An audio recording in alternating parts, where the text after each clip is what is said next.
Well, folks, just about 15 minutes away from the rubber match of this three-game set between the Blue Crabs and the FerryHawks. It's Mitch Lamson who will take the mound for the Blue Crabs. He'll face off against Hector Guance-Pena for the FerryHawks. Third time the Blue Crabs have faced Guance-Pena so far this year.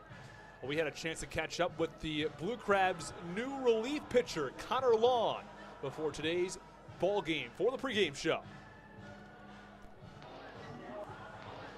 Back before the rubber match of this three-game set, Austin Rooney joined by Connor Law. The Blue Crabs just acquired Connor Law from the Staten Island FerryHawks. Connor, thanks for coming to the show. Yeah, glad to be here. All right, Connor, I want to take you all the way back to your college days, get the Blue Crabs fans to know you a little bit. Can you tell me a little bit about your experience playing baseball at Lindenwood? Yeah, it was honestly a big part of who I am now today. The pitching coach there taught me basically everything I know about pitching. I always had a good arm, but didn't really pitch much before. And then so we kind of started from ground zero and kind of built like an outfielder thrower into a guy that threw more strikes than balls, and they just the hitters seemed to not hit it as well. So I kind of just made a career out of it. So tell me a little bit then about your growth as a pitcher from going to Lindenwood and becoming a pitcher and now becoming signed by the Toronto Blue Jays. Yeah, so in college, I didn't really throw an off-speed pitch.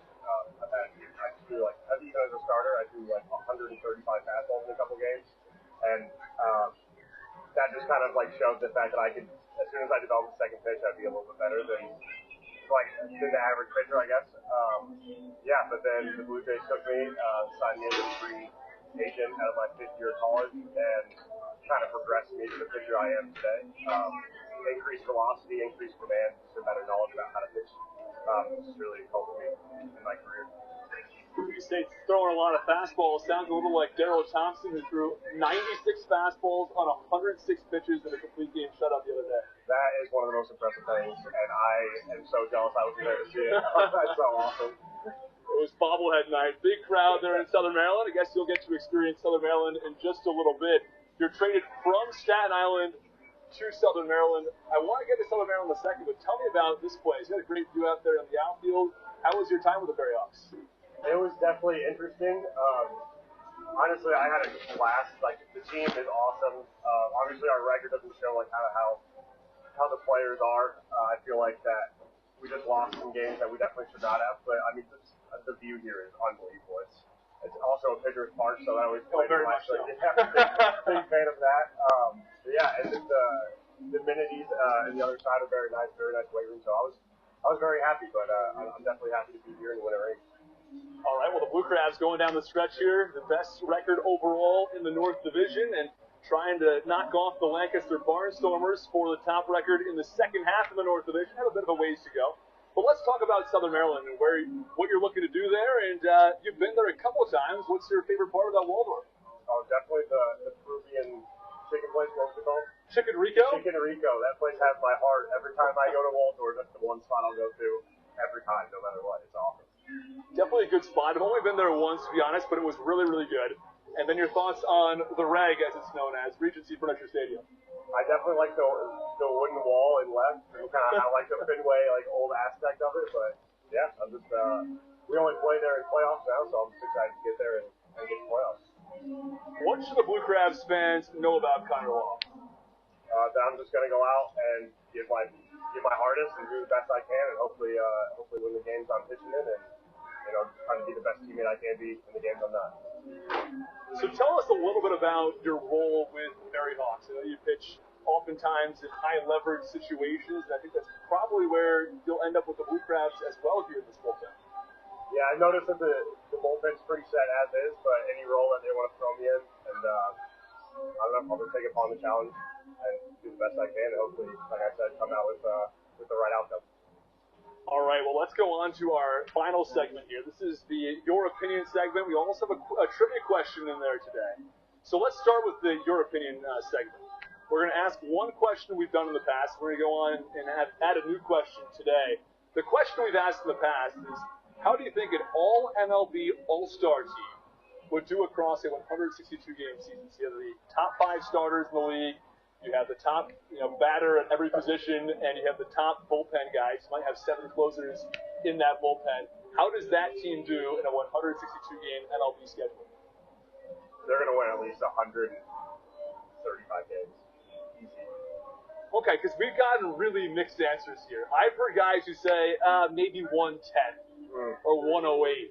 I think Matt Lato said 120 to 124. My philosophy with this has always been the same. It's always been, okay, you got DeGrom out there, you got Scherzer, Ohtani, you name it, top 5 guys you want out there. If they struggle, you have the best bullpen in the league to go to with the best bats to pick you up. Right. Everybody, yeah. That team is just so deep where it does, like the next guy is just as good as the next, and it's MVP caliber baseball 24/7. So you're saying 135? 135. I'm sticking to it. All right, the Mariners' record was 116 and 46. That came back in 2001.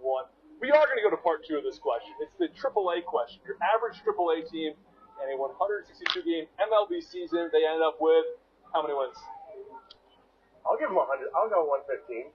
Wait, the average AAA team? No, average. Sorry, I thought you said all-star. The average AAA in MLB.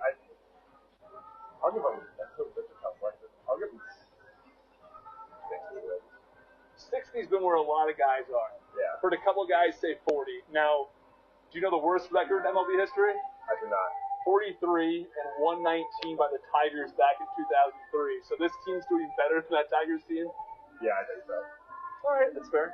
That's fair. So our new opinion question is whether the independent leagues should start a Champions League, sort of like what you see in European soccer, European hockey as well.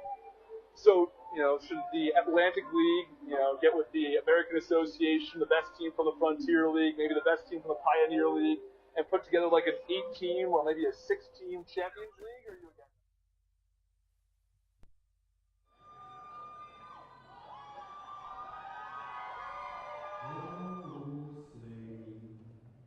Can you see by the dawn's early light what so proudly we hailed at the twilight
Happy to have you with us for Game 3 of this 3-game set as the Southern Maryland Blue Crabs return for game number 18 out of 18 against the Staten Island FerryHawks this year. Just 11 games remaining, including tonight, as the Blue Crabs are 79-42. The first pitch from Hector Guance, that's low to Jack Sundberg, and we are underway. Let's bring you through the starting lineup for the Southern Maryland Blue Crabs. And the pitch called strike. That's at the knees, and the count 1 ball and 1 strike on Sundberg. Jack Sundberg leads things off. He's in left field. Michael Wolanski is at second base. He bats second. Braxton Lee is in right field. 1-1 pitch, swinging a high pop-up third base side. This one gets out of play. And the count 1-2. David Harris is the cleanup hitter. Alex Crosby bats fifth. Zach Collier bats sixth. He's in center field. Joe DeLuca bats seventh. He is the first baseman. Ryan Haug is the catcher. He bats eighth. And Michael Baca closes out the lineup, batting ninth. 1-2 to Sundberg. Swing and a miss, strike 3. There's one away.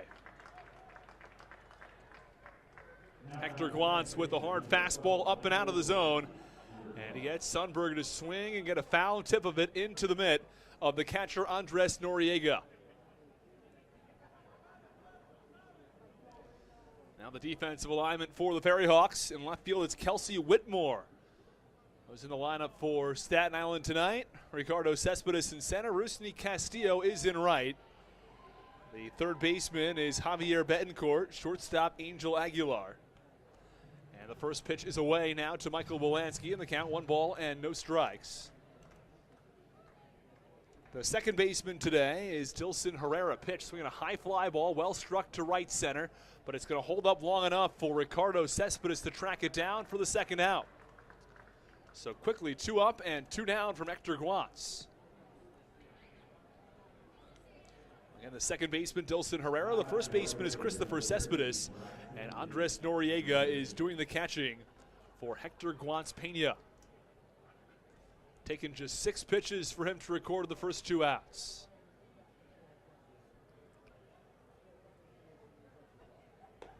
And the first pitch is away for ball 1, and the count 1 ball and no strikes. A couple of players leaving for the World Baseball qualifiers, the WBCs.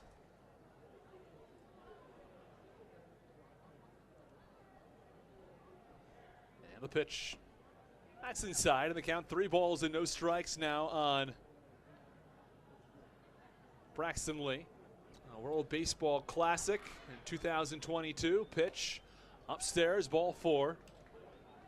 Be 5 groups of 4 teams.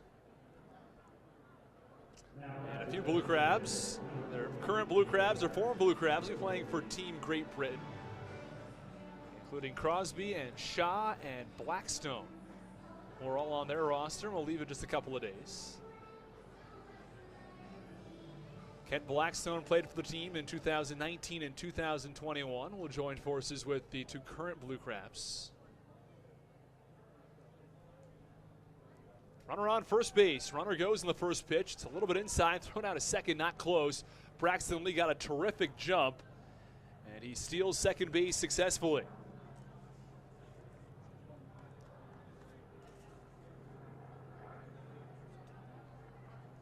For Braxton Lee, that's steal number 19 on the season, currently besting Michael Baca. Oh, I beg your pardon, he's behind Baca. Baca has 20, Lee with 19.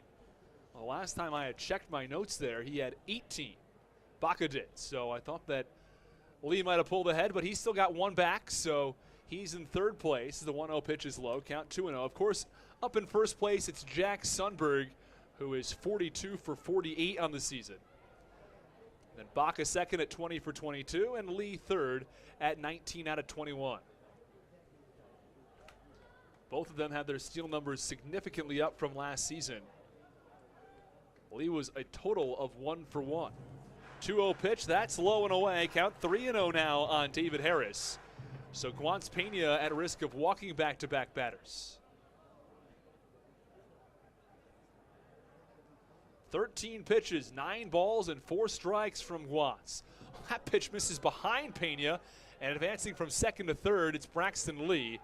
So runners on the corners now with 2 outs.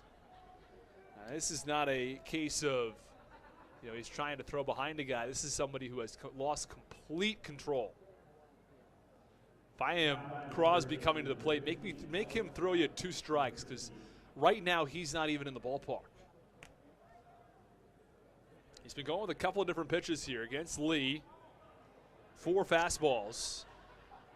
Against Harris. Well, with a sinker, then a changeup, back to the sinking fastball, and try the 4-seam fastball. It might be misidentifying the sinker and 4-seam fastball. Might be the same pitch there. But either way, he did go 1 off-speed pitch. The pitch is low in the dirt, and David Harris steals second base. Didn't get a particularly good jump. Oh, they're going to call a strike on that pitch. That's a little surprising, to be completely honest. That pitch looked a little low and in, and the catcher, Andres Noriega, did not catch it. Either way, it's a stolen base for David Harris. He might have dropped it on the transfer. I thought he just totally missed it, though.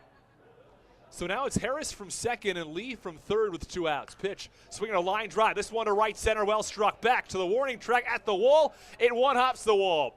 Lee scores from third. Harris from second. Crosby jumps on his horse. He's going to third. A throw to third's offline. A 2 RBI triple from Alex Crosby, and the Blue Crabs have a 2-0 lead in the first.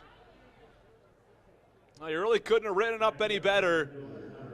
A 2 RBI triple from Alex Crosby for a team that's not hitting the ball well right now to pick up 2 big runs in the top of the first inning. This is a team that was shut out on Sunday. They're shut out in game 1 yesterday. They scored just 2 runs in a 7-inning doubleheader in game 2. So 2 runs across the last 3 games. And Crosby picks up a 2 RBI triple here in the top of the first. Pitch, that one's fouled back behind home plate. And the count, no balls and 1 strike on Zach Collier. Let's bring you back through that Blue Crabs lineup. Sundberg, he led things off. He struck out. Wolanski flied out. Then Lee walked. Harris walked. Crosby with a 2 RBI triple. Zach Collier at the plate. Pitch called strike. That's to the knees. And Joe DeLuca is on deck. He'll bat 7th. Ryan Haug bats 8th. He is the catcher. And Michael Baca bats 9th. He is the shortstop. Mitchell Lampson, of course, the left-handed pitcher on the mound tonight for the Blue Crabs. Hector Guantz on the season with a 6.28 earned run average. 0-2 pitch. Swing and a miss. Strike 3. For Guantz, it's his 2nd strikeout of the inning as he went back to the fastball for strike 3 on Collier. Well, that ends the top of the first inning, but not before the Blue Crabs scored 2 runs on 1 hit and 2 walks. It's Southern Maryland who has a 2-0 lead as we go to the bottom of the first.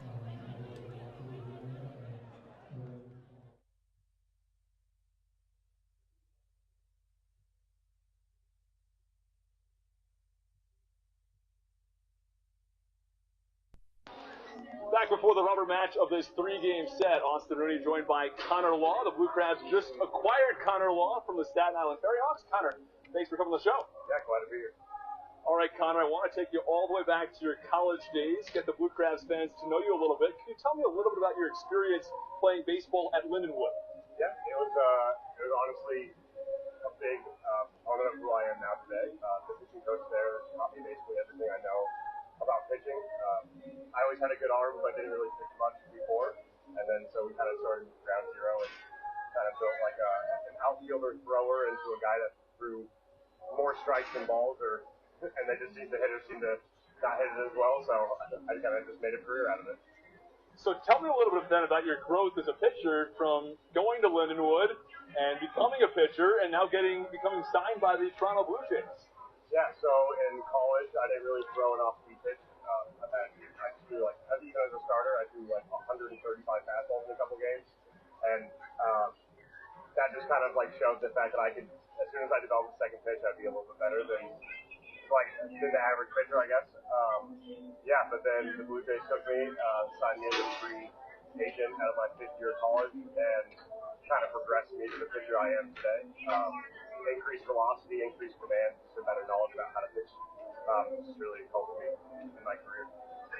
State's throwing a lot of fastballs. Sounds a little like Darryl Thompson, who threw 96 fastballs on 106 pitches in a complete game shutout the other day. That is one of the most impressive things, and I am so jealous I was there to see it. That's so awesome.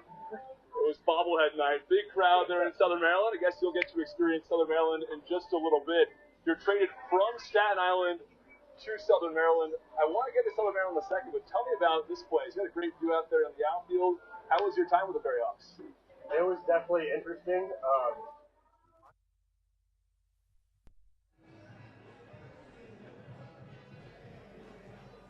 Well, we go to the bottom of the first inning. Got to listen to a little bit of our pregame show with Connor Law moments ago. We apologize, the audio isn't up to par where it normally is. Went through an audio check and everything, but for whatever reason, it did not come through as clearly as it normally does. Either way, got to listen to a little bit of that before the game today, and Antoine Duplantis gets the FerryHawks started. First pitch, called strike, and the count 0-1. So Duplantis, the designated hitter, leads off. Dilson Herrera bats second. He's at second base, 0-1. Swinging a high fly ball, well struck right field, rather deep. Lee back to the warning track. He's at the wall. He looks up. He leaps. It's off the wall. Lee fires in. Duplantis pulls up at second. It's a leadoff double from Antoine Duplantis, and there's a runner on second base with nobody out against Mitch Lampson here in the bottom of the first. Well, certainly not how Mitch Lampson wrote up the start of this start. Leadoff double from Antoine Duplantis. So after the Blue Crabs scored 2 runs in the top of the first inning, it's the FerryHawks who are threatening here in the bottom of the first inning. We only got through a couple of batters in that Staten Island batting order. Let's go all the way through as Dilson Herrera digs in. So Duplantis leads off. Herrera bats second. Angel Aguilar, the 3-hitter. Ricardo Cespedes bats fourth. Rusney Castillo in the 5 spot. Christopher Cespedes bats 6th. Andres Noriega bats 7th. Javier Betancourt bats 8th. The pitch. Ground ball, 4-hopper over to Michael Wilansky. Does not have a play at third base, but he throws to first for the out. Antoine Duplantis from second to third. And there is one away. So Andres Noriega bats 7th. Javier Betancourt in the 8th spot, and Kelsey Whitmore will bat 9th.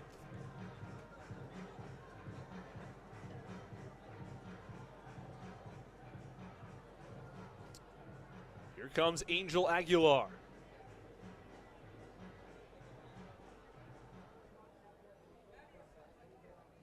Aguilar digs in from the right side. Base path's empty and a runner on third base.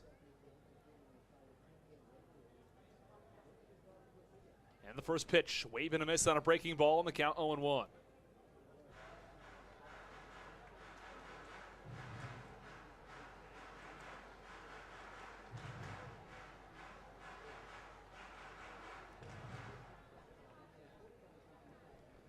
So runner on third base with 1 out. Count no balls and 1 strike. Here's the pitch. Line drive foul, first base side. And the count 0-2. 1 away in the bottom of the first inning. The Blue Crabs have a 2-0 lead.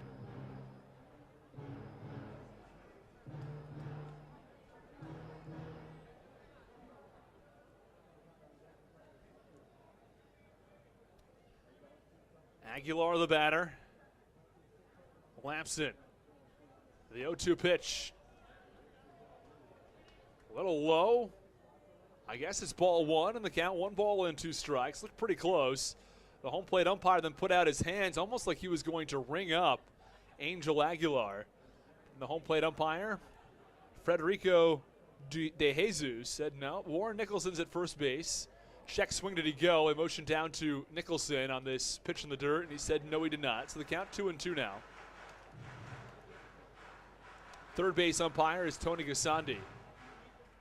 Federico De Jesus was not part of the crew for either game 1 or game 2. Here's the pitch. Fouled back, and the count remains 2 balls and 2 strikes.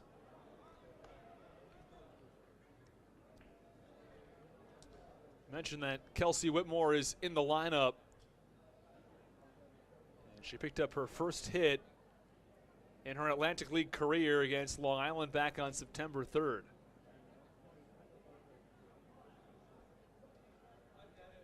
Had 30 at-bats and Has a 147 on base percentage, so she's been getting on base a little bit. Pitch popped up, shallow right field. It's Michael Wolanski onto the outfield grass. He makes the catch, and Duplantis thought about going to the plate, decided not to. It was cut off by the first baseman for Southern Maryland, Joe DeLuca. And running around the Blue Crabs defensive alignment in left field, it's Jack Sundberg. In center field, Zach Collier. In right field, it's Braxton Lee. Over at third base, it's Alex Crosby. The shortstop's Baca. Second base, Mike Wolanski. And over at first base, it is Joe DeLuca.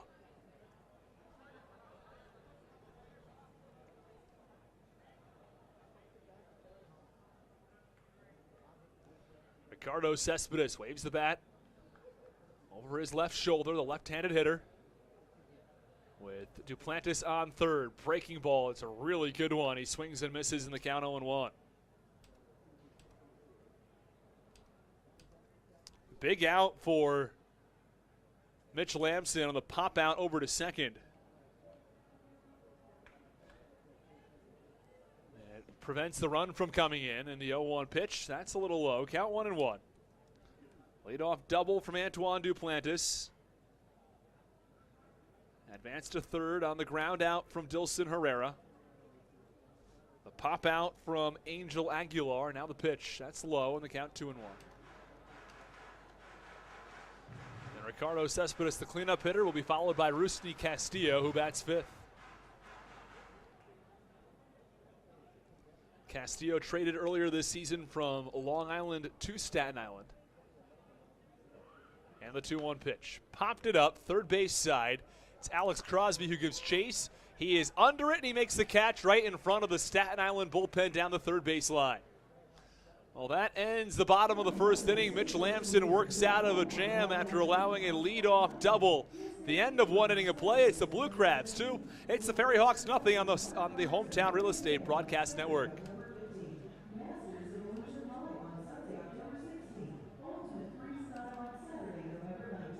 This is Daryl Thompson, and you're listening to the Hometown Real Estate Broadcast Network.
Now the first pitch is a little bit outside to Joe DeLuca as we are underway in the top of the second inning. 2-0 Blue Crabs over the FerryHawks. Pena pitch, swinging a line drive, very well struck, right field line. This one is a fair ball, and a one hops the wall in the right field corner. DeLuca pulls on the brakes at second base. It is a leadoff double, and a runner on second with nobody out for Southern Maryland. And Ryan Haug comes to the plate. With nobody out in the top of the second, the Blue Crabs have a 2-0 lead and a runner in scoring position as well. Give you an idea of velocity in this ball game.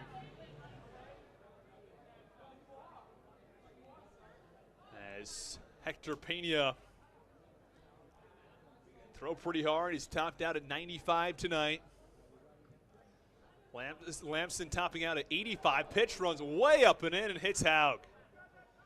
Oh, you don't want to wear a 95-mile-an-hour fastball, but that's what Haug does. As it came up and in, and Ryan Haug, somebody who is hit by pitches constantly, was his first start back from injury yesterday, back in game 2. And gets hit up high. Just his second game back. Was hit yesterday as well, actually. I think he was hit toward the forearm area in yesterday's ball game and is hitting the upper arm here tonight. Well, it's Michael Baca who comes to the plate with 2 on and nobody out. Blue Crabs ahead 2-0. Warren Nicholson says we're still calling time. Make sure we're all good to go. And then Haug says, I'm good. Puts on his protective guard on his hand. A lot of base runners use that nowadays. You'll find some guys who don't, but most guys do with the base running mitt. Only issue with that mitt is that it doesn't give you as much traction with your hand as you normally would. So you sometimes will slide off the base with it. Pitch is up and in on the count. 1 ball and no strikes on Baca. Certainly not the start that Hector Guantz was looking for here in the second after a tough first inning. Fell behind in the count, 1-0 to DeLuca, and then he roped a double to the right field corner. First pitch to Haug, hit by pitch, and the first pitch to Baca sends him running out of the way because it's so far up and in. 1 ball and no strikes, nobody out, infield is in. As I'd be thinking bunt here, pitch, called strike, and the count 1 ball and 1 strike.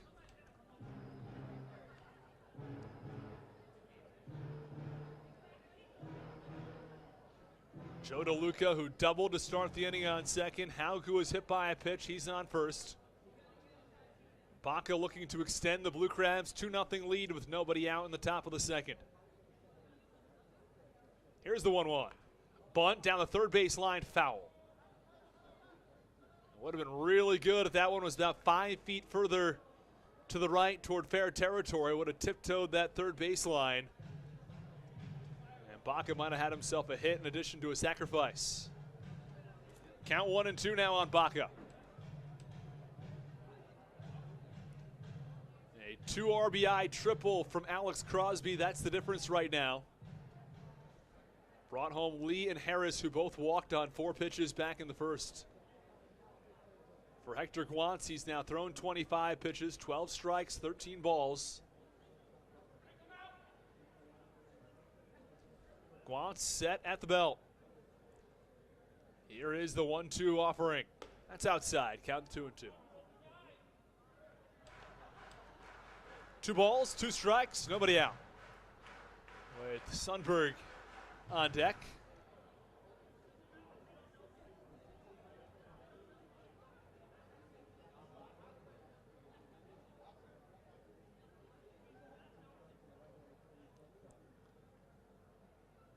Here is the 2-2 to Baca. Oh, that came up and in, and it hit him again.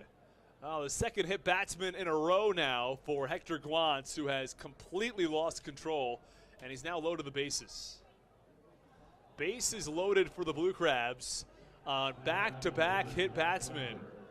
And at some point you have to wonder, is Guantz going to be able to stay in this ball game? I mean, it's going from bad to worse. He's allowed 2 runs in the first. It's one thing. He's now hit 2 batters. He's thrown 15 balls. He's only thrown 12 strikes. Top of the Blue Crabs order coming to the plate. And Edgardo Alfonso comes out to have a chat with him along with the trainer. Make a decision if he can stay in this ball game or not.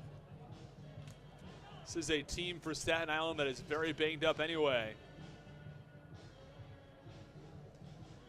But things have only gone from bad to worse. A double Hit by pitch, second hit by pitch. Bases loaded and nobody out with 2 runs in already in the first inning.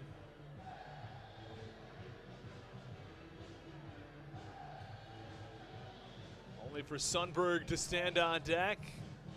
A meeting with Guantz. Looks like he's going to stay in this ball game. Grabs the orange rosin bag, and he's going to be ready to pitch.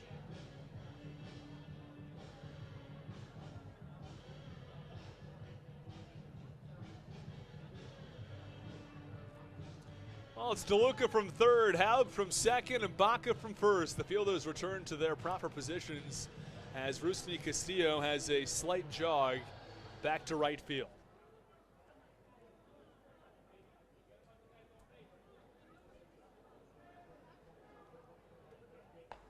And the first pitch to Jack Sundberg is a little bit low and away, and the count 1 ball and no strikes. Guantz has thrown 16 balls, just 12 strikes. And the top of the second inning. Well, fans, we were teasing the bagels yesterday, and I was going to go to a couple of bagel spots, or at least one. I got to one today. The pitch was low and in, count 2-0. Give you a full review. We had to wait a little while for that as the Blue Crabs are rallying right now, but thought I'd at least let you know that I did go to one bagel spot. Interesting experience. I'll let you know about it later. 2-0 pitch, bounces in front of home plate, count 3 balls and no strikes. We got some baseball to get to. In between innings, we'll be playing the Connor Law interview. Blue Crabs relief pitcher who was acquired on Thursday. 3 balls, no strikes on Sundberg. Guantz at risk of walking in a run. He does just that. Ball 4 up and in. It's a 3-0 lead for the Blue Crabs as Sundberg drives in a run on 4 balls. Third walk from Hector Guantz. He's also hit 2 batters. He's recorded just 2 outs. So of the 10 batters that have come to the plate, 8 have reached. Wolanski is the only batter now who has not reached. The only other one was Sundberg. Well, I beg your pardon, there are 3. 2 others now. Wolanski and Collier are still 0 for 1 as the pitch misses low. So this batting order, 7 out of 10 have reached. 3 walks, 2 hit batsmen, and 2 hits. Count 1 ball and no strikes. The first one is low and away to Wolanski. There is now action in the FerryHawks bullpen as the Blue Crabs lead it 3-0. 1-0 pitch is low, count 2-0. For Hector Guantz, he has now thrown 8 consecutive balls. 2-0 on Wolanski, 4 pitches to Sundberg. A hit by pitch, and the pitch prior was a ball as well to Baca. Bases loaded still, 2-0 pitch. Oh, he gets a called strike. That one in at the knees. And he gets a sarcastic applause from the fans here on Staten Island. Thursday night for baseball. Quick start for Southern Maryland, 3-0 with the bases loaded and nobody out. Pitch, this one a ground ball back to the mound. Guantz flips to the plate for the lead out, and there is 1 away.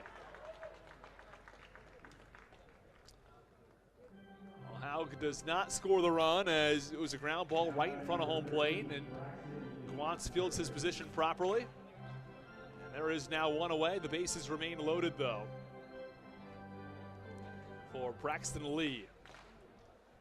You'd have to think from a Blue Crabs perspective, you got to score at least, 1 or 2 more. If you get 1 more, it's not perfect, but it's okay. You want 2 more here at least. Pitch, swing and a miss, and a breaking ball out of the zone.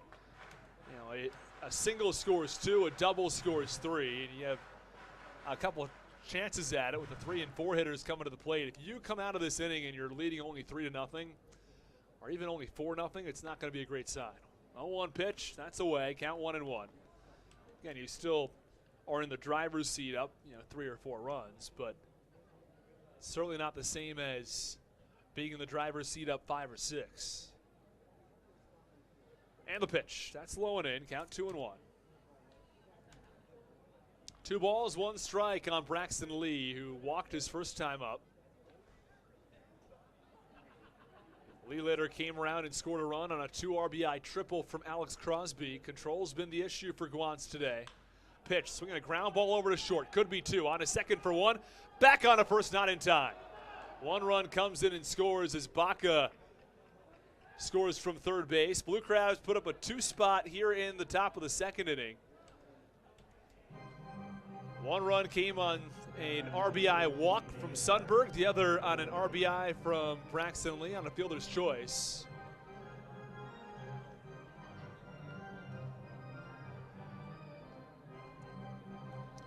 And here comes David Harris, the most dangerous hitter in this Blue Crabs lineup, who comes in hitting .327. He walked his first time up, also scored a run and stole a base.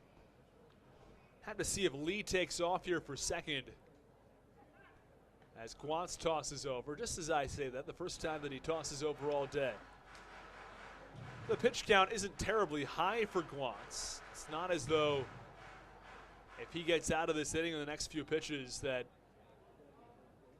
he's not going to be able to go 5 if he turns things around. Pitch low and in, count 1-0.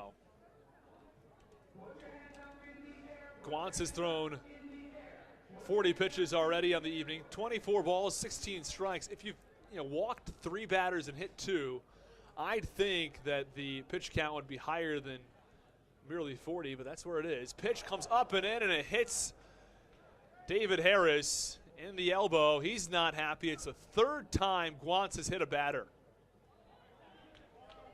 At some point, it's less about,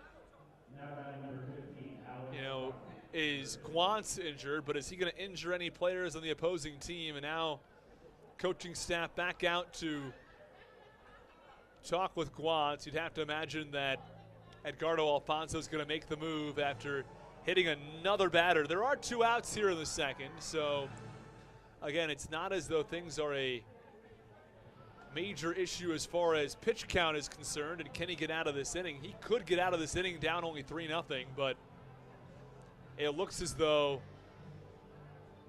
Guance might be exiting this ballgame, and they are going to make the call to the bullpen. Edgardo Alfonso points over to the pen. There's going to be a pitching change in the top of the second inning with 2 outs. Blue Crabs ahead 4-0 over the FerryHawks on the Hometown Real Estate Broadcast Network.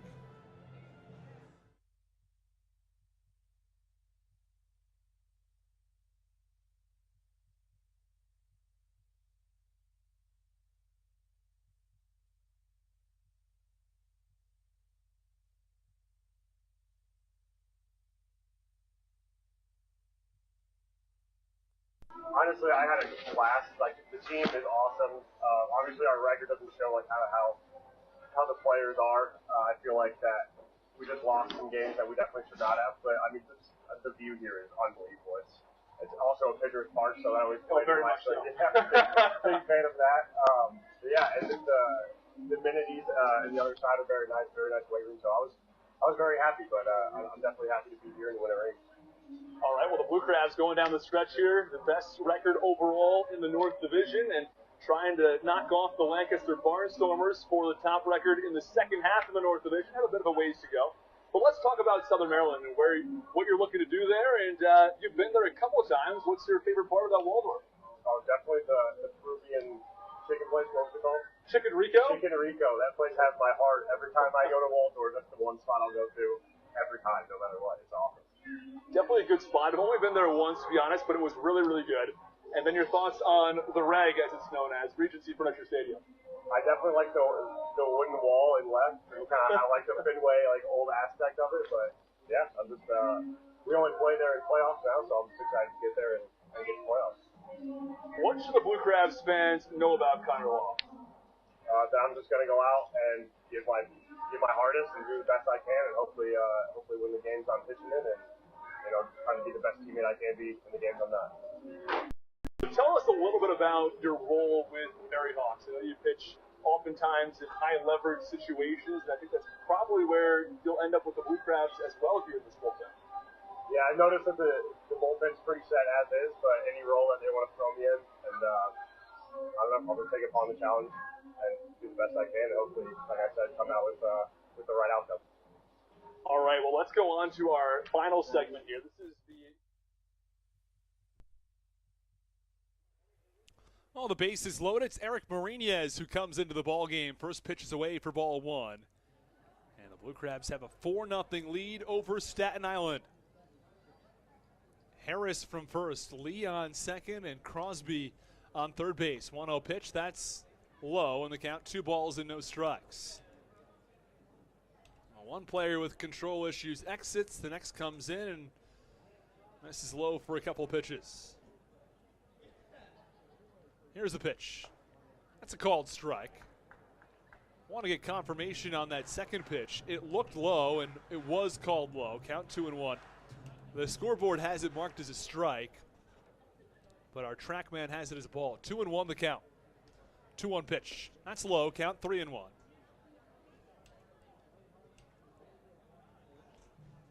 And the home plate umpire, it's Federico De Jesus, says, come on, it's 3-1. Let's get the count right. 3 balls, 1 strike, 2 outs. Bases are loaded for the Blue Crabs. They already have a 4-0 lead, and they're at risk of walking Alex Crosby. Here's the 2-2. Swinging a high fly ball, left center field, rather deep. It's Kelsey Whitmore back in front of the warning track where she reaches out and makes the catch for the final out. Long fly ball from Alex Crosby, and that ends the inning. The Blue Crabs scored 2, but strand 3 at the end of an inning and a half. It's the Blue Crabs who have a 4-0 lead on the Hometown Real Estate Broadcast Network.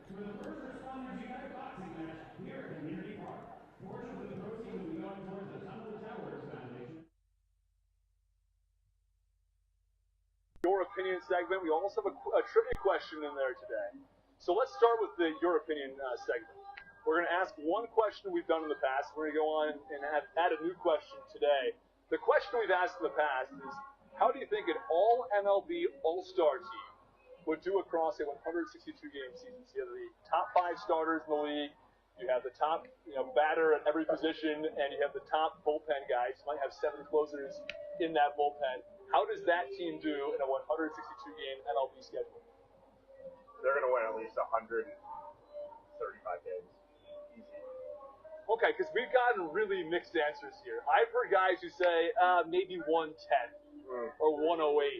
I think Matt Lato said 120 to 124. My philosophy with this has always been the same. It's always been, okay, you got DeGrom out there, you got Scherzer, Ohtani, you name it, top 5 guys you want out there.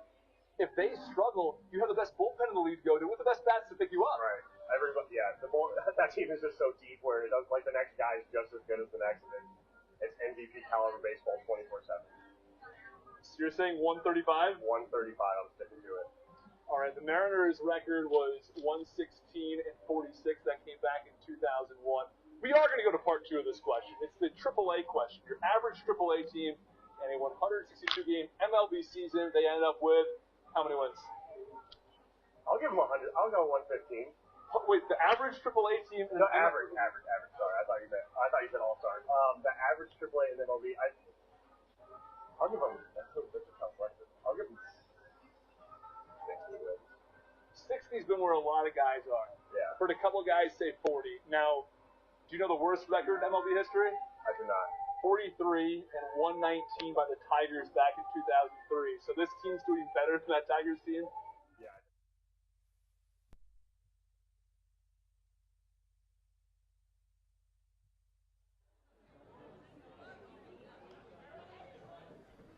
Well, first pitch from Mitch Lamson in there for a called strike on Rusney Castillo. And the count 0-1. 4-0 Blue Crabs in the bottom of the second inning over the Staten Island FerryHawks. And the 0-1 is fouled back, count 0-2.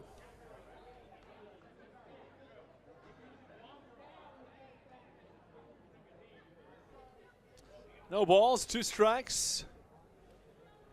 Nobody out on what is a really pleasant day in New York. 0-2.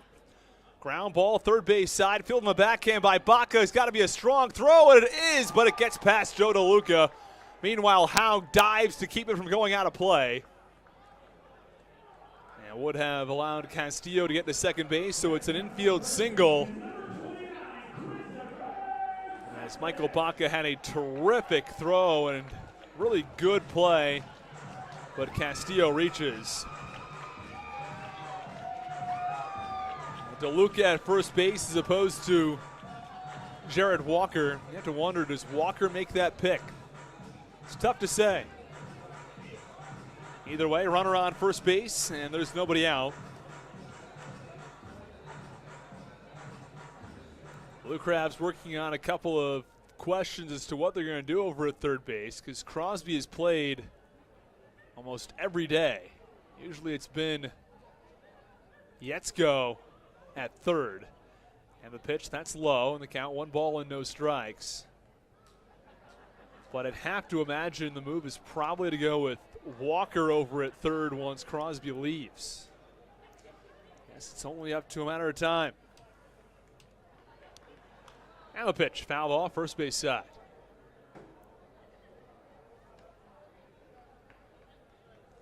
One ball, one strike, nobody out. Runner on first base, that's Rusney Castillo, who reached on an infield single.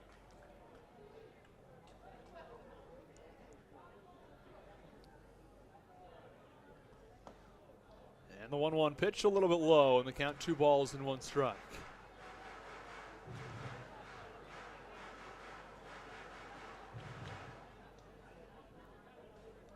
Have to see if Connor Law might get an opportunity tonight. 2-1 pitch, that's low, and the count 3 balls and 1 strike.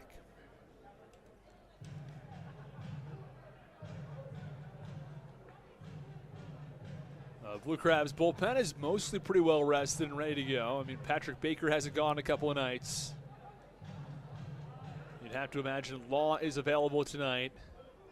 Brasenio and Latos probably also. Pitch popped up, shallow right field. It's the second baseman, Michael Bolansky, onto the outfield grass. He makes the catch. There's one away.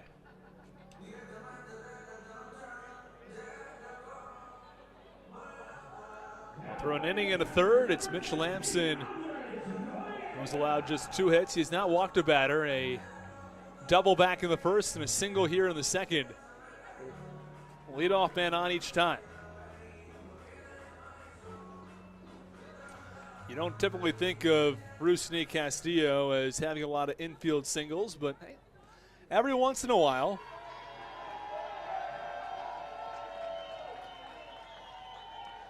And the first pitch is low to Andres Noriega, and the count 1 ball and no strikes.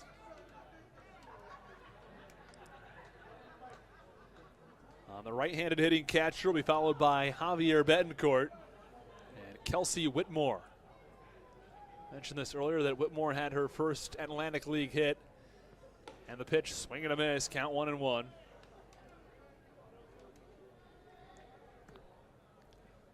Whitmore has also done her fair share of pitching this year.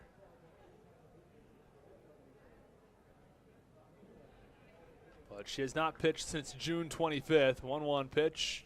We'll have to wait as Lamson tosses over to first. She struggled her last time out against York, going a third of an inning, allowing 4 runs and 2 home runs, and has not pitched since then.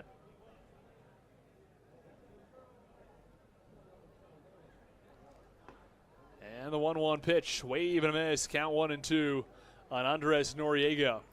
1 ball, 2 strikes, 1 out. There was a no-hitter earlier today. Oh, I beg your pardon, that was not today. I was looking at the last date from when Kelsey Whitmore pitched. There was no hitter on that day. 1-2 pitch popped up in the infield. It's Joe DeLuca who couldn't get it on the mound. He's going to try to flip to second. Do they get him? Yeah, he's out at second base. Oh my, you're less than conventional 3-4 force out as the ball landed directly on top of the mound. It was a tricky play for DeLuca. Usually the pitcher is just called off no matter what on any of those infield flyouts.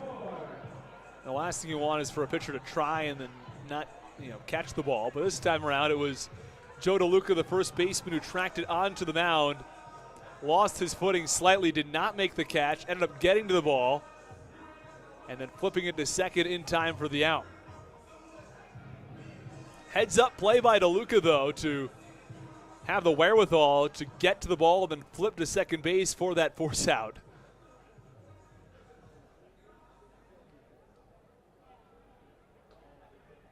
As the runner was tagging up at first base, but Castillo out on the fielder's choice. And Bounder as Noriega reaches. And the first pitch, a little away. Count 1 ball and no strikes.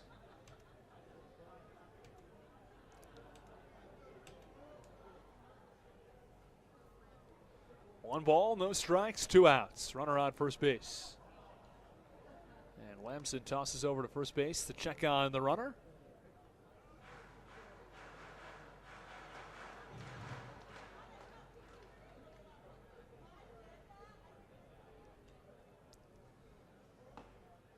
And the 1-0 pitch is a called strike. That on the outer half in the count 1-1.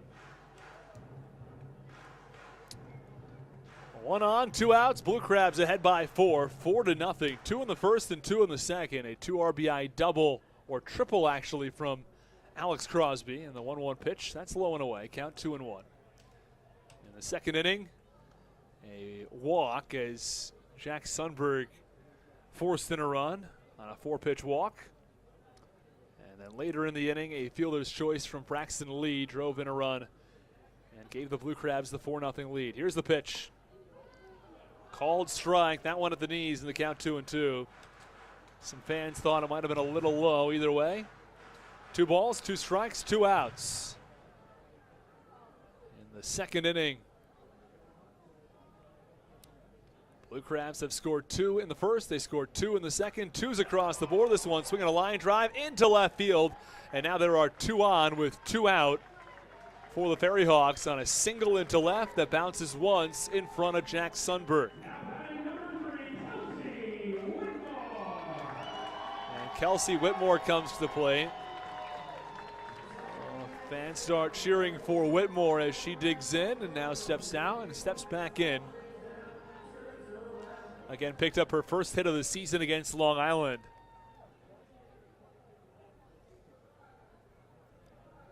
Has had 30 at-bats so far in the Atlantic League. And Mitch Lamson comes set. And the first pitch. Swing and a miss, count 0-1. A lot of good movement on Lamson's pitches. That's what really sets them apart. And sets him apart as a pitcher. Be interesting to see what the Blue Crabs do with Lamson in this ball game as far as how long he's able to go. 0-1 pitch, swing and a miss, count 0-2. Quickly ahead in the count 0-2 with a couple of high fastballs. A lot of movement on those pitches.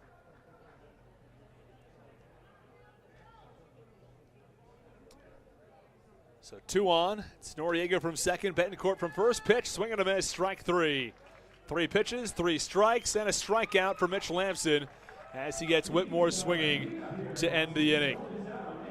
The end of 2 innings of play. It's the Blue Crabs who have a 4-0 lead over the FerryHawks on the Hometown Real Estate Broadcast Network.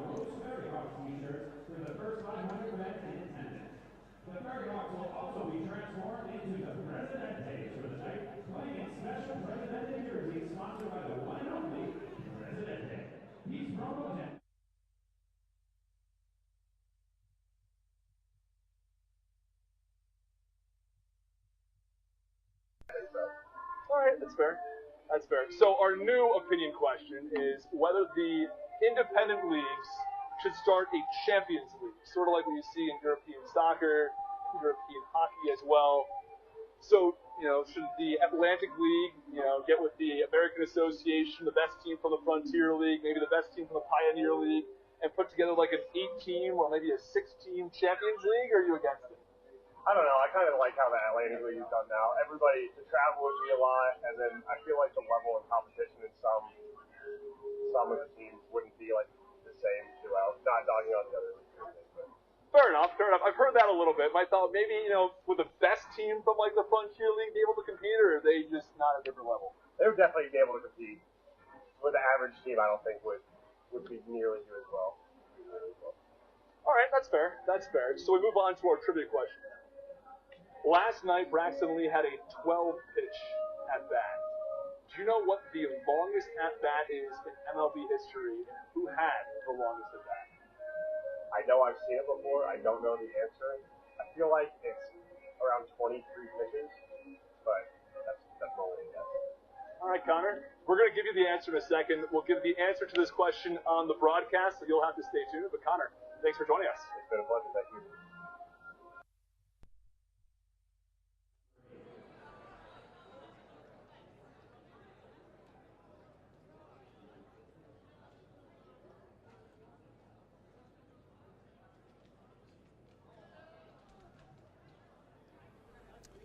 And the first pitch to Zach Collier is low in the count, 1 ball and no strikes. 4-0 Blue Crabs in the top of the third. You got to listen to the end of that interview with Connor Law moments ago. And the 1-0 pitch, line drive, foul, third base side. We will write the question for the trivia question in the chat in the top of the fourth inning.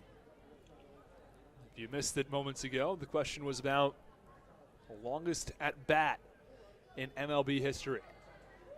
1-1 pitch, foul back, and the count 1-2. Unfortunately, they've only started keeping records of this in 1988, so it's a more recent record.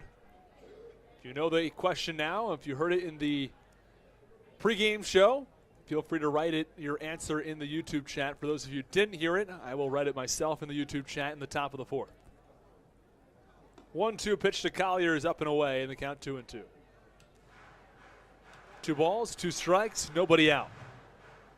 Collier will be followed by DeLuca and Haug here in the third. Pitch, line drive, center field, base hit. Bounces a few times in front of the center fielder Ricardo Cespedes, but the Blue Crabs have one on and nobody out in the top of the third inning. And here comes Joe DeLuca, the switch-hitting first baseman.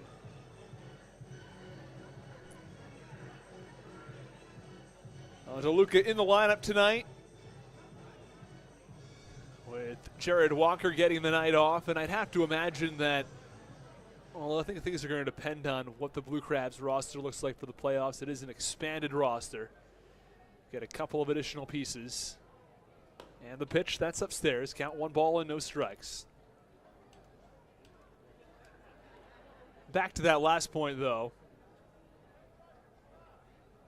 The Blue Crabs are probably going to be mixing their lineup up quite a bit come playoff time. Pitch popped up, foul, third base side for just a couple of players. I mean, I think that this is the core group. I'd imagine Walker moves to third with DeLuca staying at first base for the playoffs.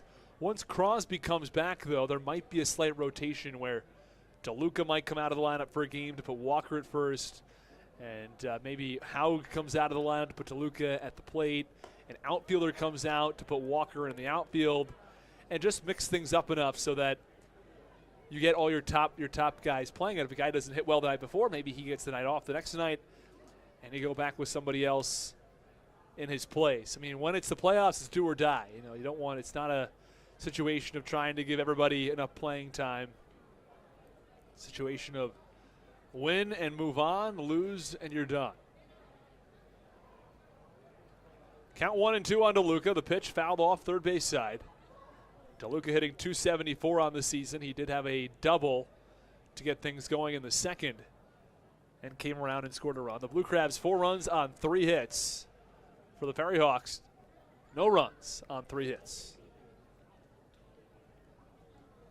Top of the third inning, nobody out, runner on first base. You might be asking, well, how do they have the same number of hits and 4 runs versus no runs? Well, Lamson's allowed 3 hits, no walks, no hit batsman. Guantz and the pitch, swing and a miss. That's strike 3, throw down a second, not in time. It's a stolen base for Zach Collier. Now 1 out and a runner on second base. Back to Guantz, though. Hector Guantz went an inning and 2/3, 2 hits, 3 walks, 3 hit batsmen, and 2 strikeouts. 6 free passes. Well, if you get 6 free passes, you've got 9 total base runners with the 3 hits. So 3 hits, 3 walks, 3 hit batsmen. And we're only in the third inning. Meanwhile, Haug comes to the plate. Baca will be on deck. So 1 out now in the top of the third. First pitch, check swing, did he go? And The third base umpire, that's Warren Nicholson, said no, he did not. Angel Aguilar is at third base tonight, or at shortstop tonight. He's standing behind Zach Collier. A great Angel Aguilar story from last night. And the pitch, called strike, count 1-1. Last night, Aguilar was at second base defensively. And it was in the 5th inning of the second game in a doubleheader where he must have been bored out of his mind. Now, I get it. Like, there's not a lot going on over there at second base sometimes. And the pitch is low and away, and the count 2-1. He flings his glove 15 feet in the air, then goes up and catches it, and then doesn't put his glove back on until about 3 pitches later. He's got his glove on right now over at shortstop.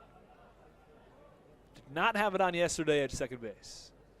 Was really hoping someone would hit a hot shot right at him and he wouldn't have his glove on. 1-2. Ground ball foul, third base side. Count remains a ball and 2 strikes. A Thursday evening in September. Blue Crabs 4 and the FerryHawks nothing.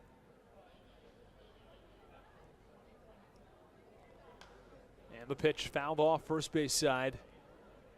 Out of play. Bounces once, goes up into a section of fans, and a fan's going to try to go up there and get the ball, who is standing on the level below. An older couple up in that section did not seem keen on getting out of their seats to get the ball, so a slightly younger fellow got there first. And the pitch, that's away. Count 2 balls and 2 strikes. It's always fun to see fans racing after the ball.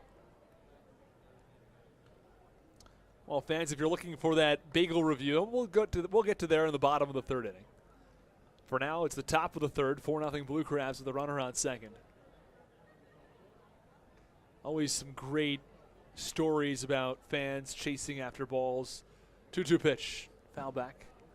Of course, the worst one is the Steve Bartman, who I understand did receive a World Series ring. And just talk about the way that guy was unfairly maligned. The guy who, tried to get a ball that had already entered the stands, and maybe Moises Alou makes the catch on a play like that, but you just never can be sure. And the 2-2 pitch, swing and a miss, strike 3. Once it leaves the playing field and enters the stands, I mean, it's sort of anybody's ball. It's fair game. And he wasn't even the only guy reaching for the ball, but he was the one who was forever known as the guy who prevented the Cubs from winning the World Series. They were long trying to give him some publicity and, pay him for what happened, for various ventures, whether it's media appearances or anything else. And he always said, no, I want to stay out of the spotlight. Pitch, that's up and away. Count 1 ball and no strikes. Steve Bartman with the Chicago Cubs. I believe they actually offered him to throw out a pitch at the World Series game, and he did not. He declined. And he's really declined for all of those, again, media appearances.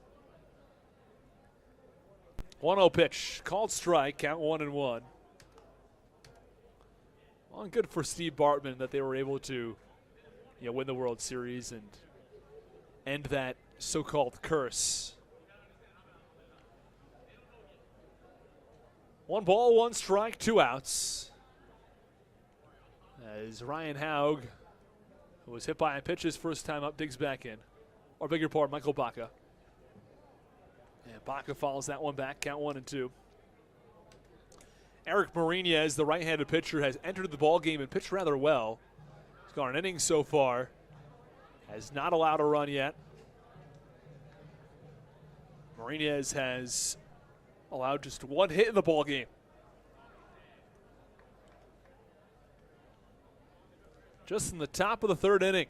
This one moving a little more slowly. And the pitch, check swing. Did he, I believe it might have been a foul ball actually on that note. Count remains 1 ball and 2 strikes.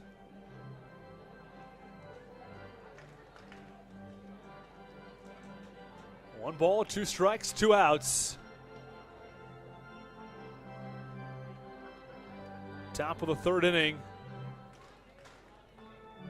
After Hector Guantz exited the game in the top of the 2nd inning. Whether it was an injury or whether it was anything else, it's tough to say, but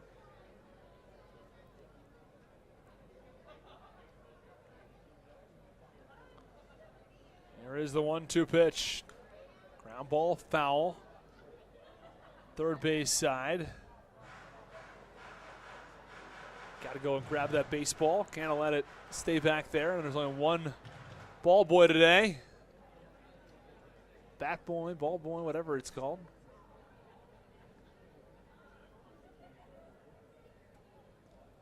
One ball and 2 strikes now on Baca. Collier still leads off of second with the Blue Crabs ahead 4-0. 1-2. That's away. Count 2-2. 2 balls, 2 strikes, 2 outs. Happy you could join us on the Hometown Real Estate Broadcast Network for Game 3 of this 3-game series.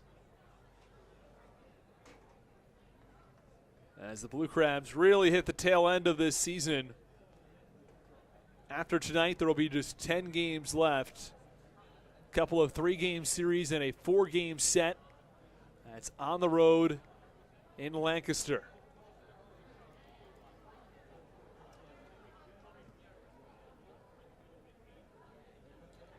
Here's the 2-2. That runs inside. Count 3-2. 3 balls, 2 strikes, 2 outs. Give you an idea of where the standings are right now. Blue Crabs are an even 5 games back from the Barnstormers. So Blue Crabs get 1 game on them and have to sweep, but it's more than reasonable. This Blue Crabs team could find a way to get in as a division winner in both halves.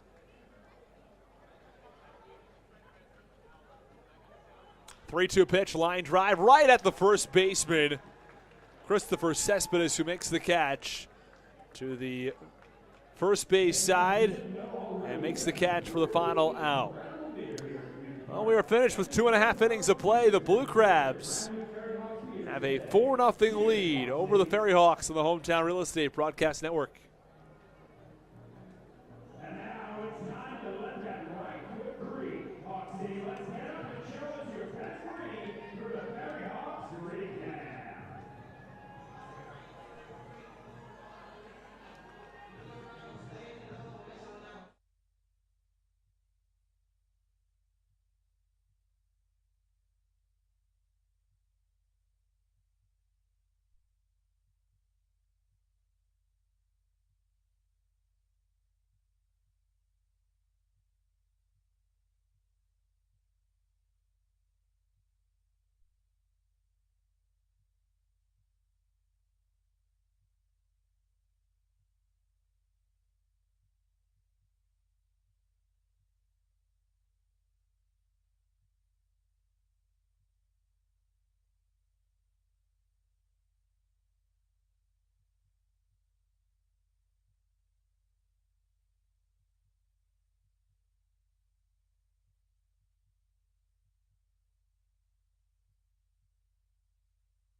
Well, Antoine Duplantis steps in. The first pitch is a called strike on the lefty in the count 0-1. Well, you go to the bottom of the 3rd inning. Blue Crabs have a 4-0 lead. It will be 1, 2, and 3 in the Staten Island order. Pitch that's outside. Count 1-1. Duplantis, Herrera, and Aguilar. at the plate.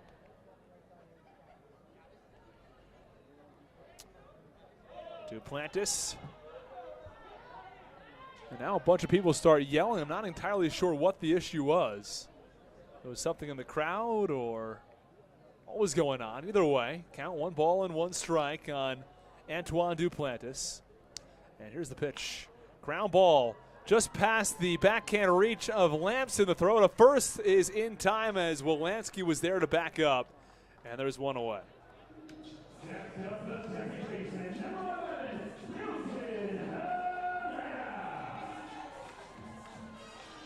Here comes Dilson Herrera.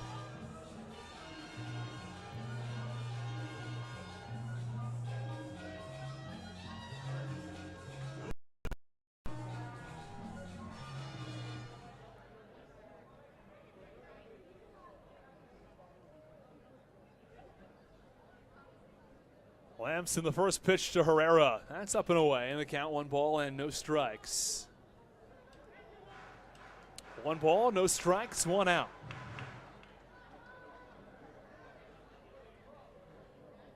Here is the 1-0. Foul back, count 1-1.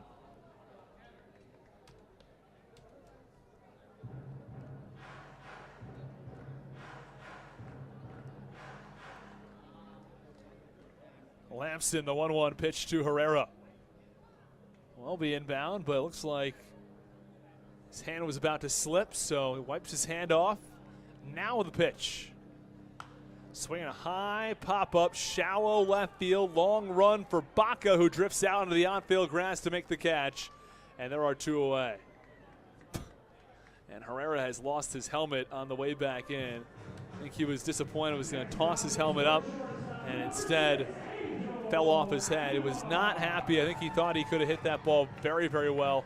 Was a bit of a hanging, breaking ball out over the plate. So now 2 away in the bottom of the 3rd inning.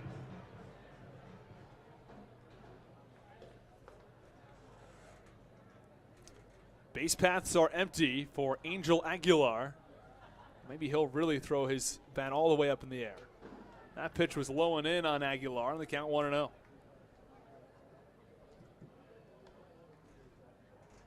One ball, no strikes, and 2 outs for Angel Aguilar as the Blue Crabs have a 4-0 lead here in the bottom of the 3rd.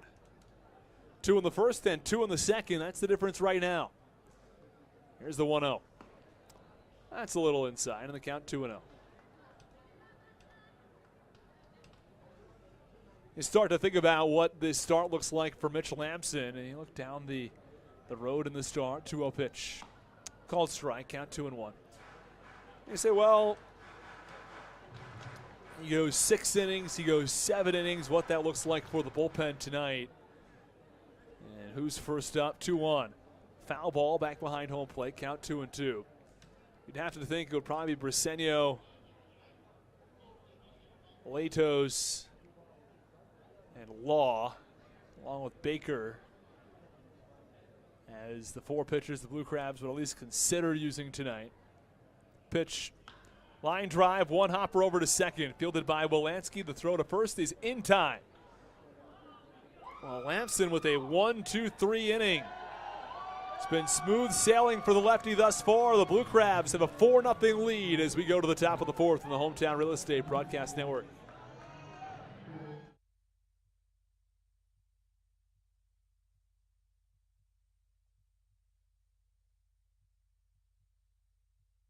This is Alex Crosby, and you're listening to the Hometown Real Estate Broadcast Network. At Fairway Independent Mortgage Corporation, mortgages are what they do, not who they are. Fairway Mortgage Corporation is a proud partner of the American Warrior Initiative. A key part of this initiative is to educate, encourage, and inspire Americans to give back to our military. Visit their website at www.americanwarriorinitiative.com for more details. Our military fought to protect the American dream. Let's help them live it.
go to the top of the fourth inning. And the first pitch is low and away from Eric Marinez. Blue Crabs have a 4-0 lead in the ballgame. 2 in the first, 2 in the second. That's the difference right now. And the pitch shows bunt. He pulls back. And the count is 2 balls and no strikes now on the lefty. It will be Sundberg followed by Wolanski and Lee. Lee had a 12-pitch at bat last night. Pitch, that's a called strike. On the inside corner of the count, 2 balls and 1 strike. Back to Braxton Lee, who had a 12-pitch at bat last night. Our trivia question tonight is, what is the longest at bat in MLB history? Most pitches. And the 2-1 pitch, a called strike on the outside corner. Count 2 balls and 2 strikes. So we'll write that in the YouTube chat.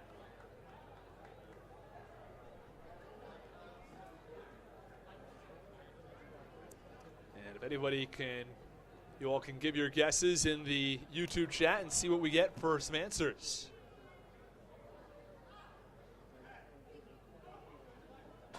Welcome all fans, whether you're a Staten Island fan watching,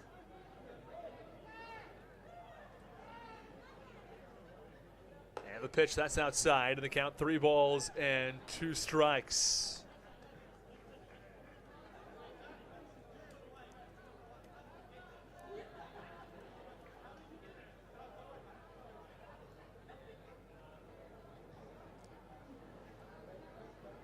And the pitch to Sundberg, swinging a high fly ball, well struck, deep right field. This one back to the warning track at the wall. Sundberg's gone deep. Solo shot for Jack Sundberg. That's one way to break out of a slump. He goes deep over the wall and right, and the Blue Crabs have a 5-0 lead. Oh, that ball was smoked off the bat of Jack Sundberg, and the Blue Crabs have added an insurance run. It's a solo shot from Sundberg, who sprints around the bases and puts Southern Maryland on top by 5. And here comes Michael Wolanski.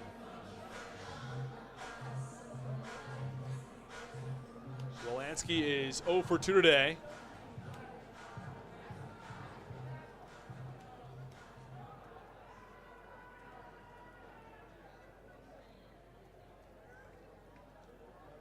And the pitch, this is a big wave and a miss from Michael Wolanski.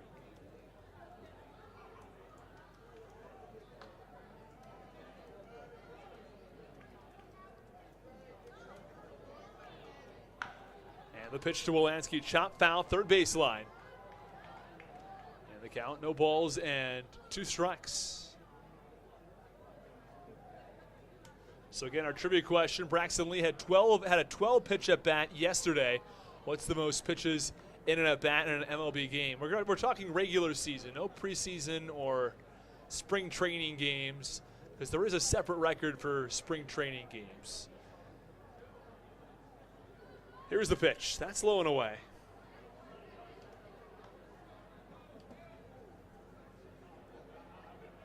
$5-0 Southern Maryland. Count 1 ball and 2 strikes. On the righty. Here's the 1-2. That's low and away. Count 2 balls and 2 strikes. 2 balls, 2 strikes, nobody out following the solo home run from Jack Sundberg that put the Blue Crabs on top 5-0. It's Braxton Lee, who is the 3-hitter. 2-2. Hard ground ball, third base line. It's a base hit. It's going to go for extra bases down the line. Wolanski rounds first. He trots it to second. It's a double for Michael Wolanski, who rips it down the third baseline. And there's a runner on second base with nobody out.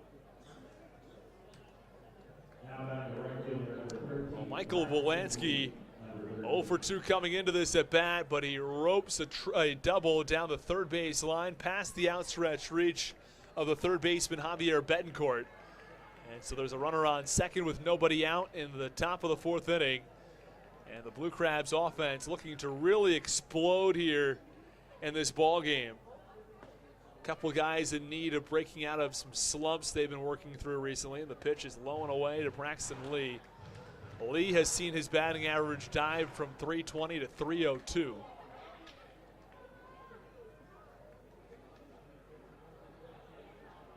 And the pitch, that's a called strike, and the count 1 ball and 1 strike on Lee. For Wolanski, it's his 9th double of the year. And now the pitch.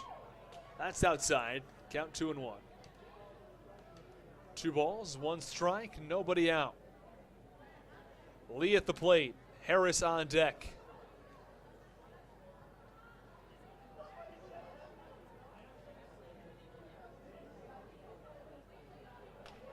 Marinez. Pitch, line drive foul. Over toward the third base side at the very top of the netting, otherwise would have been headed up toward the suite section near us. Haven't asked Johnny Wincott, the broadcaster for the FerryHawks, whether or not there's been a ball that's found its way into his suite. We'll have to find that out in a little bit. Have to stop by and see if they've had that happen yet. Pitch is low, and the count 3-2 now on Braxton Lee. I don't think anybody's looking for a 12-pitch at bat today, but I guess you never know. It's 3-2 after just 5 pitches. Susan Each says 22. Dennis Moore at 19 for the longest at bat in MLB history. 3-2 pitch. Oh, it's called strike 3. That looked awfully high, but the home plate umpire rings up Braxton Lee. Home plate umpire in tonight's game is Federico De Jesus, while Warren Nicholson is at first and Tony Gasandi over at third base. Runner on second base. It's Michael Wolanski following the double here in the 4th inning. Well, Eric Marinez has pitched all right up until this point. High pitch count given the number of innings he's thrown, as the first pitch is away and low for ball 1 on David Harris. This next pitch will be his 50th, and he's thrown only an inning and 2/3, but he's only allowed 1 run. Hits are not particularly high. Allowed 3 hits, 1 run, no walks, 3 strikeouts. 1-0 pitch is a called strike on the outer half, and the count 1-2.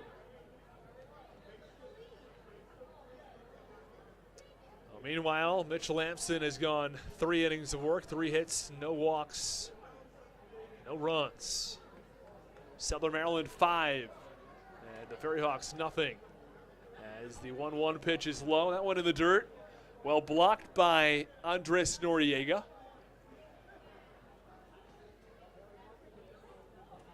So Wolanski leads off of second base, albeit a short lead. With 1 out, 1 run in already, and David Harris at the plate. Blue Crabs can really blow this game wide open with a big inning here in the 4th. Already have 1 in, but a 7-0 lead is that much bigger, and really puts the FerryHawks behind the 8 ball. They have come back from a 12-run deficit earlier this year, though, so you never really want to count them out, but this Blue Crabs bullpen is good enough, so it should not be blowing any 12-run leads. Probably had the reliever of the year mixed in there, and Connor Law, who's newly acquired, and Patrick Baker's got a low ERA. 2-2 pitch on the ground over to third base. Throws way high for the third baseman Betancourt. Gets over the first baseman's head. Now the throw to the plate in time to get Wolanski, who was waved around by Ray Ortega, the third base coach. And he was way out of the plate as the first baseman, Christopher Cespedes, looked to the plate first and throws out Michael Wolanski, and there are 2 outs. And now it's Alex Crosby who comes to the plate. Crosby had a 2 RBI triple. That came back in the 2nd inning. I beg your pardon, that was back in the 1st inning. Blue Crabs have scored their runs. 2 RBI triple from Alex Crosby in the 2nd. Jack Sundberg walked, and it brought in a run. And then later in the inning, a fielder's choice from Braxton Lee as Baca came in and scored. here in the 5th inning, a solo home run from Jack Sundberg. As Crosby will. The right field wall at its lowest point or at its shallowest point, I should say, is only 318. Pitch is fouled off behind home plate. And in Southern Maryland, it's 325, but it juts directly out. I'd be interested to see whether Sundberg's home run gets out at the reg. It's honestly a bit of a tough call. Probably does, but just by a little bit.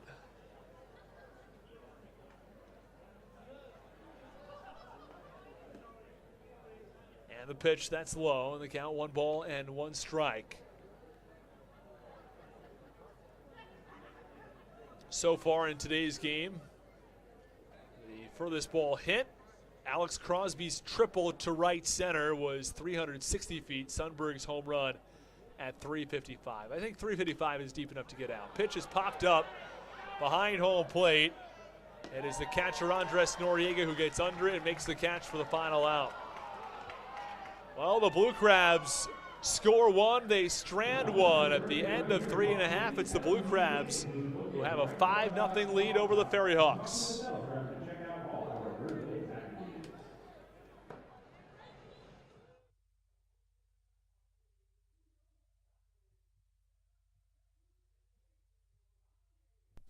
At Fairway Independent Mortgage Corporation, mortgages are what they do, not who they are.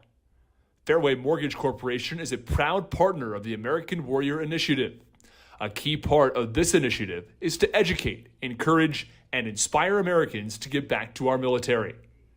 Visit their website at www.americanwarriorinitiative.com for more details. Our military fought to protect the American dream. Let's help them live it.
First pitch called strike on Ricardo Cespedes, and we are underway in the bottom of the 4th inning. And the 0-1 pitch, ground ball, goes over the mound. Baca behind the mound to field. He fires in time to get Cespedes, and there's 1 away. So far, it's been a pretty strong going from Mitchell Lampson, who has thrown 45 pitches across 3 1/3. If you're wondering how many pitches he would be able to go at this rate, it's about an average of 13 pitches per inning, and if he's going to go about 115, what's 115 over this? Well, about 8 innings of work. The pitch, swing and a miss. 2 on Joseph Monhay now. No balls, 2 strikes, 1 out, and if a guy's going 8 innings, is not allowed to run, they might keep him out there for the 9th inning. Who knows? He's He's got a long ways to go before he gets there, though. The 0-2 pitch, swing and a miss and a pitch in the dirt. But he's making it look easy out there right now through 3 2/3. The ability to have Thompson and Lamson at the top of your rotation really goes a long ways to giving your team a chance in a playoff scenario. You can go Thompson, Lamson, and then go to a third starter. Now, who is that third starter? I really think it's up for debate. With that said, the pitch, breaking ball called a ball. It's low. I think it will be important to see who's pitching well at that time.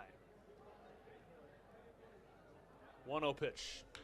Line drive to right. It's right at Braxton Lee. He makes the catch, and that ends the inning. One more word on the rotation before we go to break here. If Lamson goes out there and is continuing to dominate across the month of September, and as is Thompson, but if Merrithew's pitching really well, and if Butler is pitching really well, and Herrera is pitching really well, it's going to add some questions into this scenario as to who they go with, because the bullpen's already pretty much set. So do you want to add an extra arm into the bullpen who's been a starter, who's been really good all year? Again, these all questions that Stan Clyburn has to find the answer to. We will step aside at the end of 4 innings of play. The Blue Crabs have a 5-0 lead on the Hometown Real Estate Broadcast Network.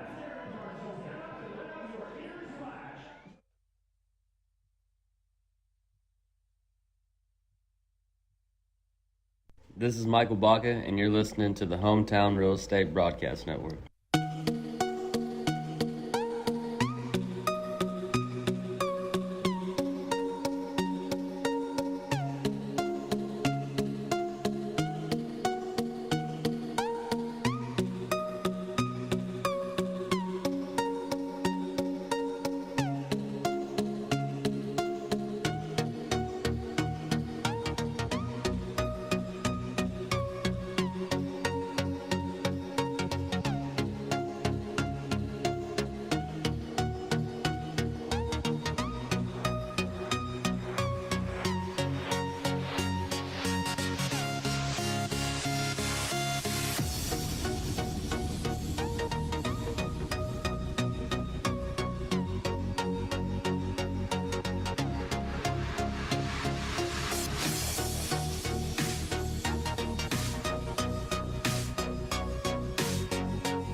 The first pitch is low and in for ball 1, and the count 1-0 and no strikes on Zach Collier.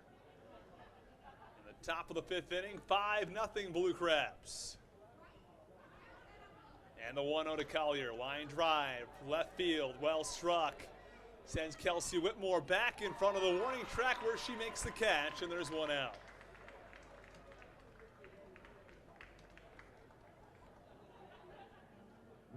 One away as Joe DeLuca digs in. DeLuca will hit from the left side against the new pitcher, Vin Aiello, who enters with a 6.3 ERA. This is a Blue Crabs team that has a 5-0 lead here in Game 3, looking to take 2 of 3 from their Atlantic League divisional rivals.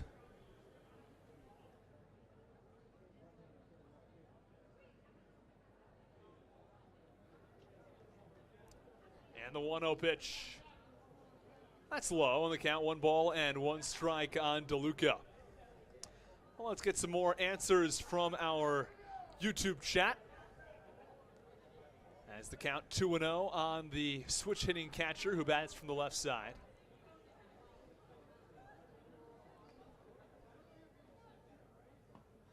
And the 2-0 pitch, big wave and a miss. Count 2 balls and 1 strike.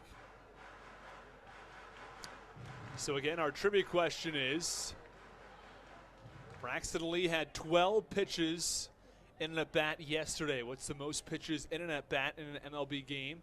A regular season game only. No spring training or postseason, just regular season. 2-1. That's up and away, 3-1. Now, if it was in the postseason, I take that back. We would count it in the postseason, but not spring training games. I mean, those games have different rules sometimes. We're just going to keep it to traditional MLB games. We're going to give you the answer to that question in the top of the 6th. Some answers so far. Brandon Slater says longest at bat, I believe, was 20 pitches in 1988. 3-1 pitch, ground ball foul, and the count 3-2. Now, funny you mentioned the year 1988. 1988 was the first season they started tracking total pitches in an at bat. They do not have data prior to 1988, so this is a recent collection of data. 3 balls and 2 strikes on DeLuca. Here's the pitch. Low and in, it's ball 4, and DeLuca works a walk, and there's 1 out and 1 on.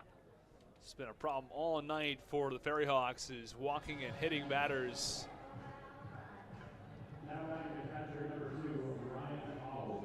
Well, for Staten Island, their pitching staff has now walked 4 batters, and they've hit 3 batters, so 7 free passes across just 4 1/3 innings. It's been a tough go of things from that pitching staff. Just to get back to that last point, longest at bat, 20. And the pitch, this one, a line drive down the right field line. It's going to fall for a base hit from Ryan Haug. DeLuca going first to third. He'll stop there. Runners on the corners with 1 out from Ryan Haug, who just sort of poked one the other way down the first baseline and gets a base hit out of it. And there are runners on the corners with 1 out. So our answers, we have Tammy Shipley, who said 25 pitches. Susan H. says 22. Dennis Moore says 19. And Brandon Slater says 20. A couple of funnier comments from earlier in the day about the cargo ships. As Dennis Moore said, hey everyone from Possum Point Lodge, I saw 6 cargo ships. Well, we didn't do the over-under tonight, and at one point earlier this season we had fans guess how many cargo ships or container ships, whatever you want to call them. Pitch, line drive to center field. Baca's got a base hit, and he drives in a run. DeLuca scores from third. The Blue Crabs have a 6-0 lead here in the top of the 5th inning. Meanwhile, Haug from first to second, but it's an RBI single from Braxton Lee. DeLuca got things started with a walk. Haug a single down the right field line, and then a single from Michael Baca has given the Blue Crabs a 6-0 lead. Back to that last comment, though. Earlier this year, we did a contest in our YouTube chat to see who would be closest for the total number of cargo ships we'd see that night. And the first pitch is away for ball 1. And at one point, the camera was pointed in a position where you could not see the cargo ships. And so a couple of our commenters said that there were some ghost ships that had passed out there when I hadn't mentioned them. We're seeing on average like 2 or 3 a game. There was a terrific one earlier today. At some point in the ball game, I will put that one up on the broadcast for everybody to take a look at. A picture from earlier today, where you can see a massive cargo ship or a container ship.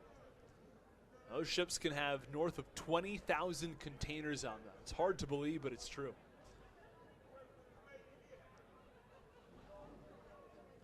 I was trying to do the math and think about how it's possible, but I mean, it's got to be really, really wide to be able to have that many containers, because there are only 24 rows. And I was thinking, okay, you multiply by the height and the width. And I wasn't getting to 20,000, but either way, somehow they get 20,000 on those ships. 2-0 pitch. That's a little away, and the count 3 balls and no strikes. 3 balls, no strikes, 1 out. Top of the 5th inning, 6-0 Blue Crabs. We got to get to our bagel review. We'll get to that after this at bat to Sundberg. 3-0 pitch. Called strike in the count, 3 balls and 1 strike. 6-0 Blue Crabs with Ryan Haug on second base, Michael Baca on first. Following Baca's RBI single. 2 runs for the Blue Crabs in the first, 2 more in the second. 1 in the 4th on a solo home run from this guy, Jack Sundberg. And a run here in the 5th on an RBI from Baca. And now the 3-1 pitch is low and in. It's ball 4, and Jack Sundberg works a walk. The bases are loaded with 1 out. The Blue Crabs were looking for a big game offensively. A lot of guys getting on base, and they've gotten one here in Game 3 as they are starting to run away with it here in the top of the 5th. 1 run already in. The bases are still loaded with 1 out.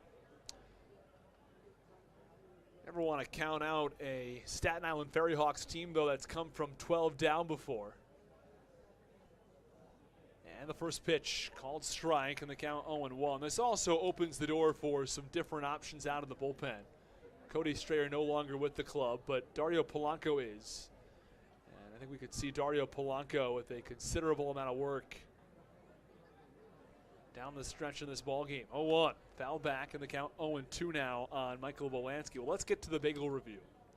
So we said yesterday, or I said yesterday, that I try to go to at least 1 bagel spot. I was thinking I might be able to go to New York and get a bagel in New York, as well as get 1 in New Jersey. Now, we've gotten 2 in New Jersey in the past. We talked about those on the air. And the 0-2 pitch. Swinging a line drive, well struck, right center field, long run. This ball is going to drop, and it's off the wall. 3 runs are going to come to the plate. They're going to hold Sundberg at third. Baca's going to score. So it's a 2 RBI double as Sundberg is held up at third base. 8-0 Blue Crabs as Michael Wolanski has his 2nd double of the game. He drives in 2 runs this time. I think Sundberg might have been held up as a precaution because last time around Ray Ortega sent a couple extra guys and they were thrown out of the plate, and he said, all right, we're going to play this one safe. There's 1 out. We're up by 8, no reason to push anything. And it's a 2 RBI double from Michael Wolanski. It looked like that was going to plate 3, as Sundberg was not far behind Baca. But either way, runners on 2nd and 3rd with 1 out. 10-0 Blue Crabs. Pitch, this one a ground ball. It deflects off of the second baseman, Dilson Herrera's glove into right. 2 more runs are going to come in and score. It's Sundberg from 3rd, Wolanski from 2nd. Lee advanced to 2nd on the throw. He now goes to 3rd on a throw into center field. Oh my. Error after mistake from this Staten Island team who can't get out of their own way. It's 10-0 Southern Maryland. Oh, it's just going from bad to worse for this FerryHawks team that came into the inning down 5. And then it was an RBI single from Braxton Lee, I beg your pardon, from Michael Baca. That made it 6-0. A 2 RBI double with the bases loaded from Michael Wolanski. That put runners on 2nd and 3rd still. And then Braxton Lee, a ground ball through the right side. Scored 2 more. There's still a runner on 3rd base, only 1 out. Well, Blue Crabs all over the FerryHawks tonight. 10-0, and we talked about using some other options out of the Blue Crabs bullpen to get some guys some more action. I think that's probably what we'll end up seeing tonight, unless Lamson feels the need to go 8 or 9 innings. I mean, if he's rolling, I guess why not? But Dario Polanco, who was forced into a high leverage situation more recently, is not typically in that role, and the first pitch is away for ball 1. And he's got enough action so far this year where we sort of find out where he stands. You know, he's someone who can help out in long relief at times. 1-0 pitch. Line drive, foul ball, right field side. Count 1-1. He's somebody, again, who can fight through situations at time and be that guy the Blue Crabs can go to if necessary. But I think in general, everybody sees him as someone who is capable of eating innings and, you know, putting out some good outings. Pitch popped up, shallow center field. Long run for everybody. It's the center fielder, Cespedes, who makes the play at the last moment. Second baseman Herrera went out. The center fielder Cespedes came in. They crossed paths, and it was Cespedes who ended up making the catch at the last moment. Would not get the bloop single for David Harris, and now there's just a runner on third base with 2 outs. And here comes Alex Crosby, who had a 2 RBI triple back in the first inning that started all the scoring. Question came up earlier as to whether he will be leaving for the World Baseball Classic qualifiers before the end of the season. He will. He'll be leaving on Saturday for the World Baseball Classic. Pitch called strike, and the count 0-1.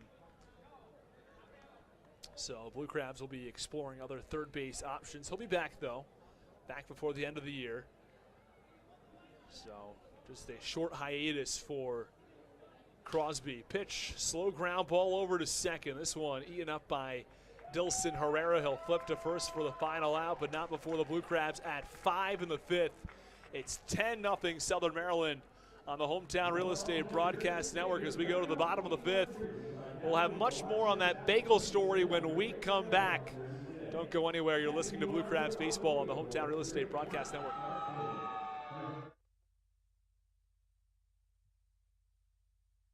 This is Ian Yetzko, and you're listening to the Hometown Real Estate Broadcast Network. Are you in the market for a new roof? Well, give William Richmond Inc. a call and get serviced by Southern Maryland's premier roofing contractor. Locally owned and operated, William Richmond Inc. is licensed, bonded, and insured, and has a 5-star rating on HomeAdvisor. They care about their work almost as much as they care about your home. Call 443-432-3426 today for a free estimate, or go to williamrichmondinc.com.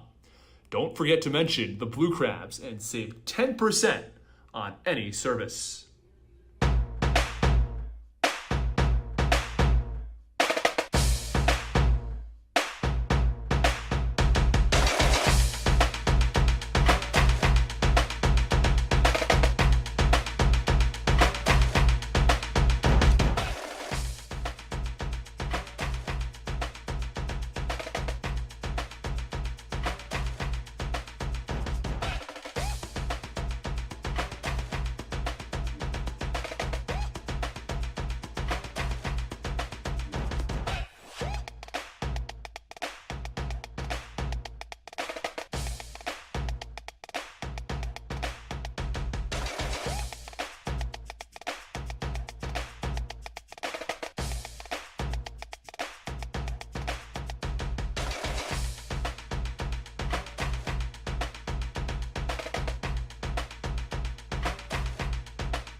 Well, Christopher Cespedes starts things in the bottom of the 5th inning. 10-0 Blue Crabs. First pitch called strike, and the count 0-1.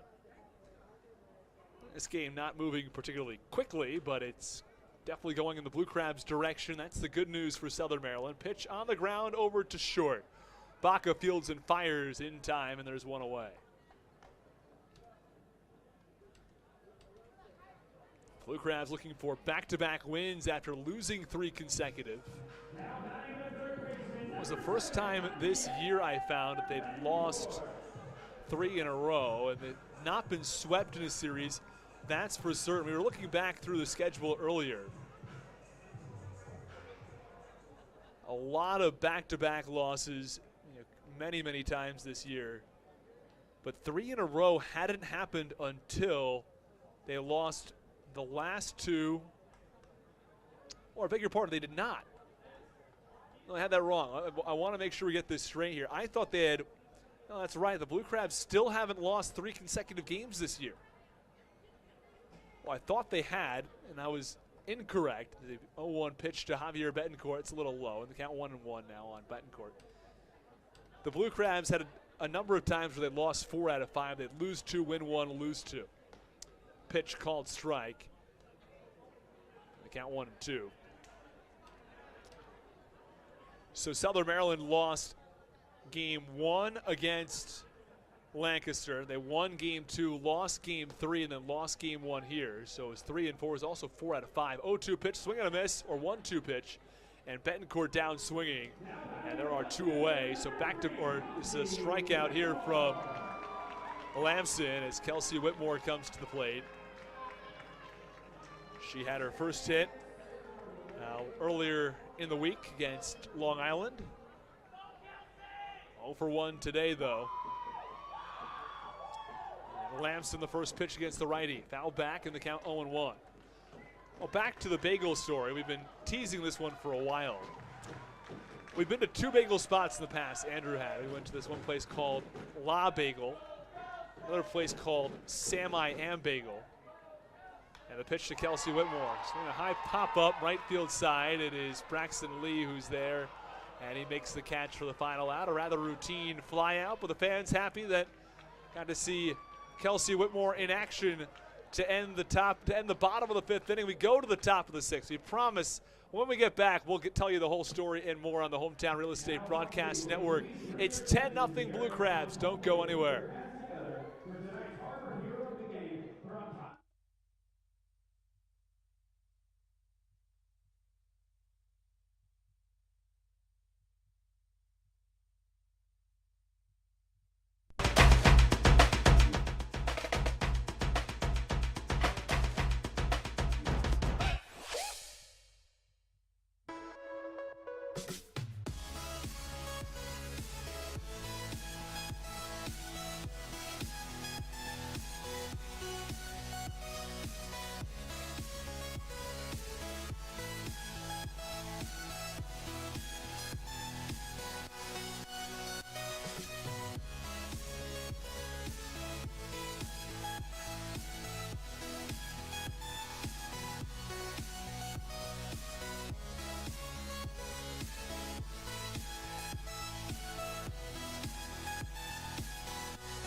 Zach Collier digs in from the left side, and the first pitch is inside. And the count 1 ball and no strikes. Top of the 6th inning. And Vin Aiello is back on the mound. He surrendered 5 runs in the 5th. Pitch, line drive into right field, I should say, for a base hit. And Zach Collier gets the offense started in the top of the 6th. Has not been pretty for Vin Aiello. An inning, 4 hits, 5 runs, 2 walks, no strikeouts for the righty. Meanwhile, Hector Guanspino went an inning and 2/3, 4 runs, 2 hits, 3 walks, 3 hit batters, and 2 strikeouts. Eric Marinez was by far the best. 2 1/3, 3 hits, earned run. He struck out 3. Meanwhile, for the Blue Crabs, 1 pitcher tonight. Mitch Lamson, 5 innings, 3 hits, 3 strikeouts, no runs, no walks. Pitch on the ground over to second. On to second for 1, back on to first. Oh, nearly had a double play. And DeLuca barely beat it out at first base. Warren Nicholson with the call. There's 1 on with 1 out as Ryan Haug comes to the plate. Joe DeLuca has had a good game, but grounds into the fielder's choice that time. He has a double earlier in this one. Also walked. And Ryan Haug will dig in.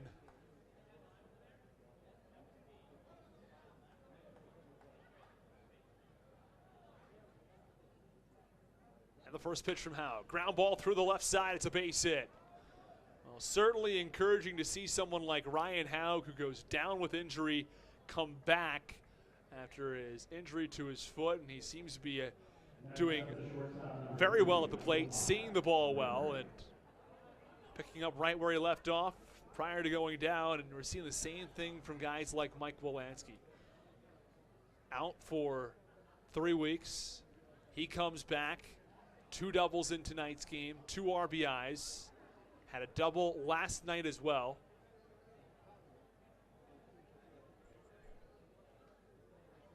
For a guy like Ryan Haug, who was struggling at the plate a little bit earlier this year. And the pitch called strike. Sometimes this time off might have been just what not only the actual doctor ordered, but also the proverbial doctor ordered. Haug 2 for 3, his average up to 270 on the year. Baca 1 for 2, he's at 220. 0-1. Line drive back behind home plate, count. No balls and 2 strikes. Baca followed by Sundberg will be his 5th plate appearance of the game. We're only in the 6th here. We could see 7 plate appearances by the end of this game for a few guys on this team if the Blue Crabs continue to hit like they are right now. Pitch, that's away, count 1-2. 1 ball, 2 strikes, 1 out. 10-0 Blue Crabs. 2 runs in the first, 2 runs in the second, 1 run in the 4th, and 5 in the 5th. Nothing yet in the 6th. Count 1-2 on Baca.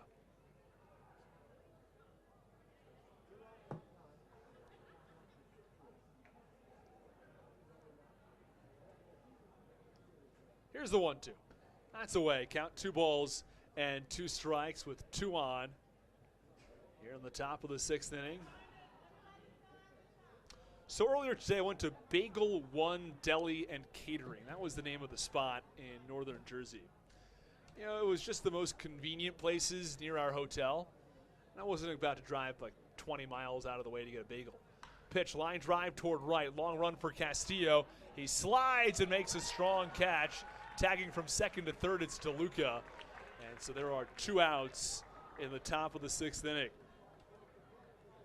Now batting left fielder number 9, Jack Sundberg. Here comes Jack Sundberg with runners on the corners and 2 outs. So I got a bagel with cream cheese. I got a bacon, egg, and cheese. If you're just joining us now, you're asking, why are we talking bagels here? Well, ever since we have been doing games here in Staten Island on the road, we've talked about what do we want to do, what should I do, where should I go when we go to road games. People always talk about good bagels in New York and good bagels in New Jersey. So we picked 3 spots around the hotel in New Jersey. The first 2 were La Bagel, and the first pitch to Sundberg fouled off third base side. And we also went to Sam I Am Bagel. La Bagel was decent. I mean, not great, but decent. And Sam I Am Bagel was so-so at best. And we went to this other place today, or I went to this other place today, One Bagel Deli and Catering. Found out it's a Mexican food spot and a bagel spot. I've never heard about this combination. 0-1 pitch is fouled off third base side. It's let's just be honest, a little worrying. I mean, you don't think of like an Italian food spot mixed with an Mexican food spot. Those are not probably going to go very well. I think probably the same for bagels and Mexican food. And it was okay. I mean, the bacon, egg, and cheese was decent, but the bagel wasn't anything to write home about. 0-2 pitch, swing and a miss, strike 3. Sundberg down swinging, and that ends the top of the 6th inning. So the verdict on one bagel, deli, and catering, it's all right. It's not amazing. Do you go over there in New Jersey? Is it that spot or La Bagel? I'd probably take La Bagel, but is it over Sam I Am Bagel? Yeah, it probably is. So middle of the road for your North Jersey bagel spots. Well, that ends the top of the 6th inning. The Blue Crabs have a 10-0 lead. We're headed to York next. If you have any spots you'd like me to go in York within reason, I'll have my car out there. I'll be able to take a day trip before the game if you have any spots you'd recommend. We're going to go to break. When we come back, Mitch Lampson back on the mound for the bottom of the 6th inning.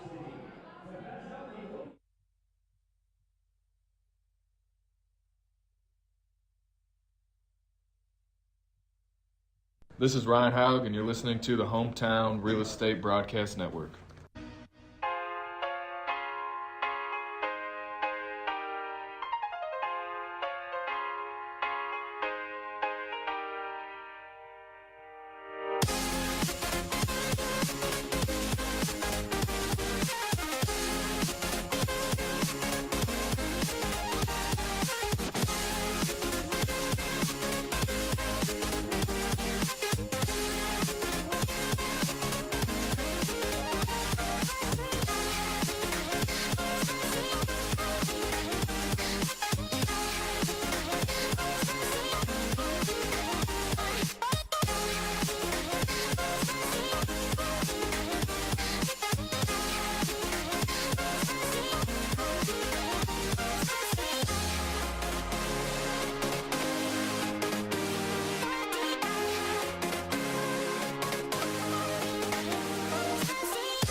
Well, we're back in the bottom of the 6th inning, 10-0 Blue Crabs. The first pitch a little bit upstairs for ball 1. Antoine Duplantis was the designated hitter.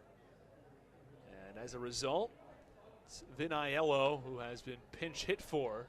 No, Viniello is batting. I beg your pardon. The pitch called strike, count 1-1. Thought it was number 16 pinch hitting for number 15, but no, it is number 15 in the ballgame. He's at the plate. Pitch, swing and a miss, and the count 1-2. Doesn't look terrible at the plate. I mean, he's behind on some of these pitches against the pitcher who doesn't have a ton of velocity and more of a crafty left-handed pitcher. But, 1-2 pitch. A little bit upstairs, count 2-2. Never want to fall behind an account against a pitcher, and Lampson's been so good up until this point. And here is the 2-2 pitch. Swing and a miss, strike 3. For Mitch Lampson, he has now thrown 63 pitches across 5 1/3. He's got a real chance of going for a complete game shutout if he can keep this up the rest of the way. And you have to wonder, at what point do you take him out to give some bullpen guys an inning or so? Might not be a bad time to get someone like Connor Law a batter or two in the 9th inning, and maybe give Polanco a couple of batters. The pitch, that's low, and the count 1 ball and no strike, just to make sure everybody's arm is up and ready to go. I mean, Connor Law joined the Blue Crabs last Thursday, or was traded but didn't start playing for the Blue Crabs until Tuesday and hasn't pitched yet in either of the 2 games. The pitch fouled off, first base side, and the count 1 ball and 1 strike. And might not be a bad idea just to throw him out there for an inning, and then I'd imagine he'd still be ready tomorrow should the Blue Crabs need him. 1-1 pitch, called strike 2, and the count 1-2 now.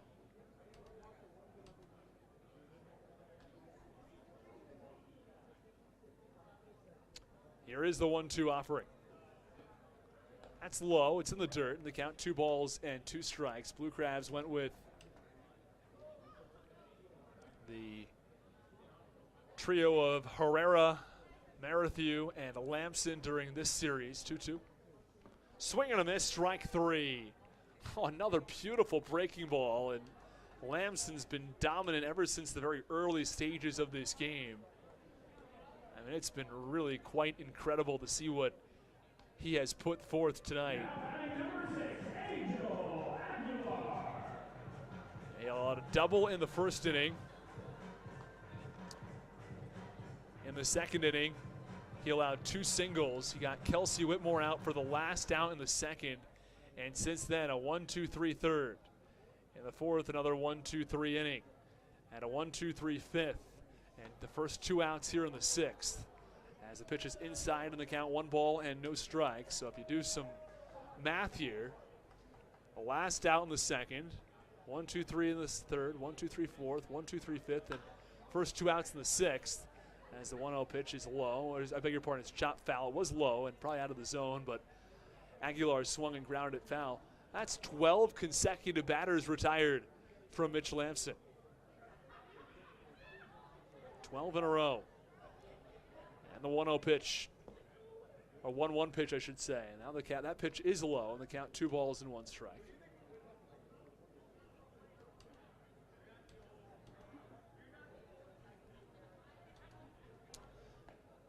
Here's the 2-1. Line drive foul, count 2-2. 2 balls, 2 strikes, 2 outs. 10-0 Blue Crabs. In the bottom of the 6th inning, and the umpire making sure that everybody knows it is 2-2. The scoreboard shows 2-0. I'm not sure they are interested in correcting that mistake. He gave them a chance. Looks like it'll have to stay. 2-2 pitch, swinging a high fly ball. Straightaway right field. Very routine play for Braxton Lee, who makes the catch shoulder high for the final out. 13 in a row retired by Mitch Lamson. We're done with 6 innings of play. The Blue Crabs have a 10-0 lead.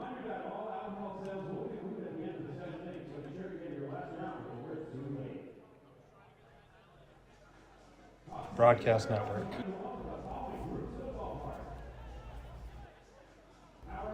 Come stay at the Holiday Inn Express Waldorf, where teamwork makes the dream work. A proud sponsor of the Southern Maryland Blue Crabs and your home away from home. The Holiday Inn Express is located at 11,370 Days Court. That's 11370 Days Court, Waldorf, near the Waldorf Shoppers World Shopping Center. Call 301-932-9200 to make a reservation, or look us up at ihg.com or on the IHG app.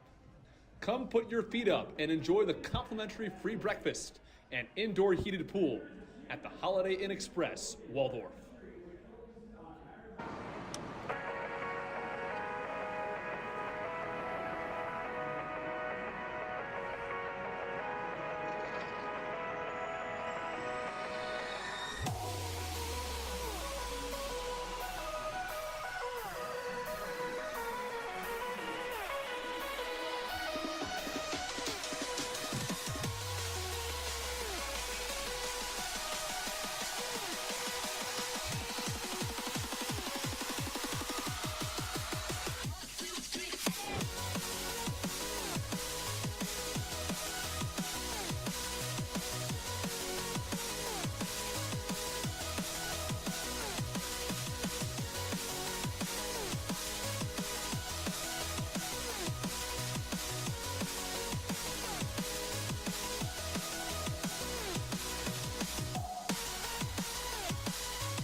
Here comes Michael Wolanski in the top of the 7th inning against Vin Aiello.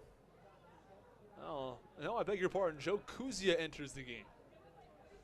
It's an interesting decision then to bat Vin Aiello unless they had absolutely no one available. This is a team that is really just sort of scraping by here at the end of the year. As Joe Kuzia is set, and the first pitch, line drive, right back up the middle, a base hit for Michael Wolanski. He goes 3 for 5 tonight. I'll probably get another at bat here as rolling in the top of the 7th inning. Back to the last point, though, this is a team that's got a lot of injuries for Staten Island, and they traded away Connor Law, so they even have less depth in the bullpen than they did before. This is not a team that is in its best spot this season, despite the fact they're having a better second half than they did in the first half. The top of the second half to get things started. We're battling it out with Lancaster and then fell off a cliff there toward the end of the second half, and the pitch called strike, and the count 0-1. If any other answers to our trivia question, we have John Higgs, who said 27 pitches for the longest at bat in MLB history. Pitch, line drive up the middle from Braxton Lee. It's a base hit. So Joe Kuzia has only thrown 3 pitches and he's allowed 2 hits. It's the start of this ball game that he probably wasn't looking for in the top of the 7th inning. So 2 on and nobody out for David Harris. 10-0 Blue Crabs. Just to recap, 2 in the first, 2 in the second, 1 in the fourth, and 5 in the fifth.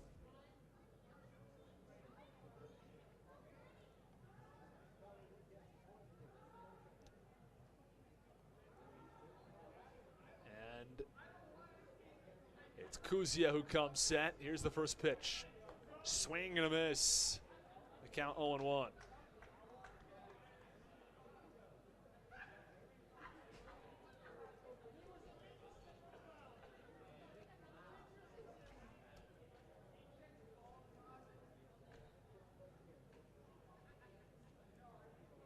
Count 0-1 on David Harris.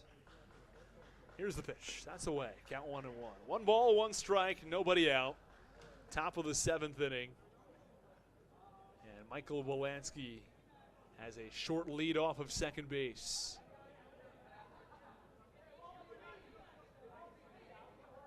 Kuzia comes set. Pitch upstairs, and the count 2-1. 2 balls, 1 strike, nobody out. Top of the 7th inning.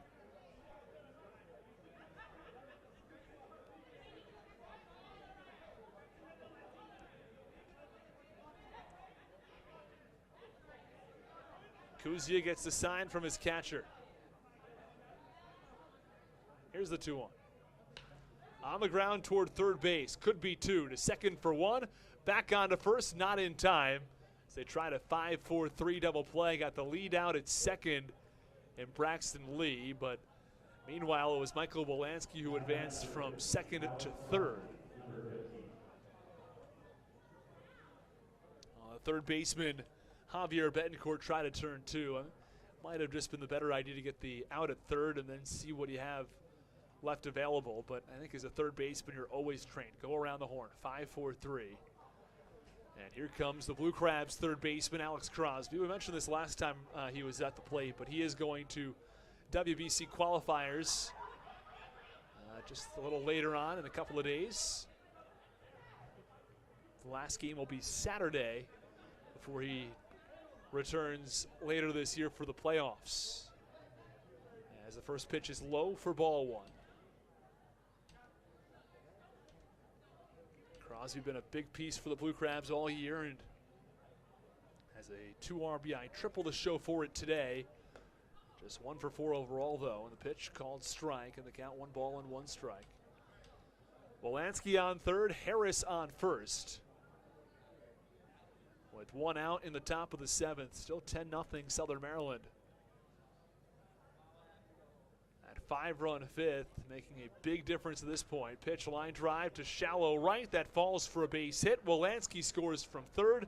Meanwhile, Harris is going to take off for third, and he gets in without a throw, as everyone was somewhat lackadaisical out there in shallow right. So runners on the corners, a run comes in. It's 11-0 Southern Maryland. Still just 1 away in the 7th. as Zach Collier will come to the plate in front of a very quiet crowd here on Staten Island. Oh my, sparsely populated crowd, a quiet crowd. I'm not sure anybody wants to see your hometown team down by 11. The Blue Crabs have been fortunate they haven't had to deal with that much this year. And the first pitch, that's away, and the count 1 ball and no strikes on Zach Collier. Again, the Blue Crabs 79-42, and in all likelihood would move to 80-42 with a win tonight. And the pitch, line drive, right at the shortstop. And nicely caught by Aguilar, who fires back to first. And there are 2 away. Well, this season, the Blue Crabs have only lost 22 games by more than 2 runs, by 3 runs or more. Most games they've lost here have been within 1 or 2, or right around half. So, yeah, that's not bad to see the fact the team just hasn't lost a lot of big games. They haven't lost a lot of games overall this year.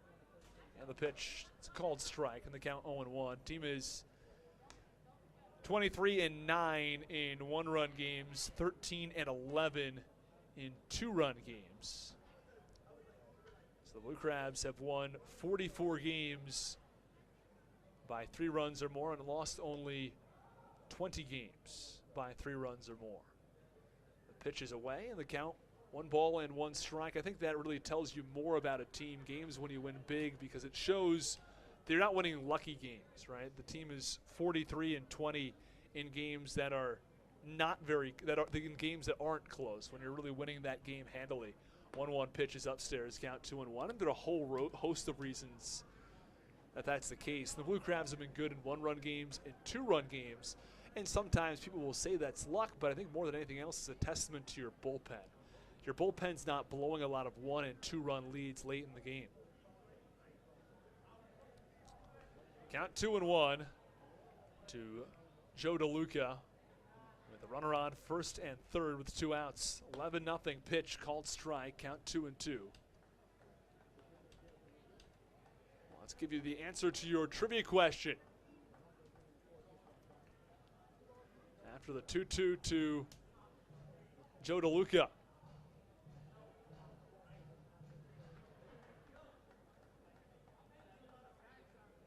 And the pitch. That's away. It's ball 3. The longest ever, the most pitches ever in an at-bat in an MLB ball game back in 2018. Brandon Belt had 21 pitches, ended up flying out. Ricky Gutierrez in 1998 faced 20 pitches, ended up striking out swinging. Matt Wieters faced 19 and flied out. Kevin Bass also faced 19 before flying out. And the 3-2 pitch, that's low, it's ball 4. And another walk. The bases are loaded in the top of the 7th. Still 11-0 Southern Maryland. They've added 1 in the 7th.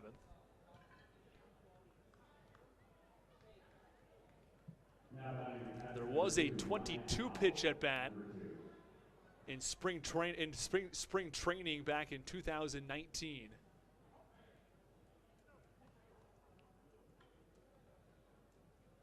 That was Luis Guillorme who had the 22 pitch at bat.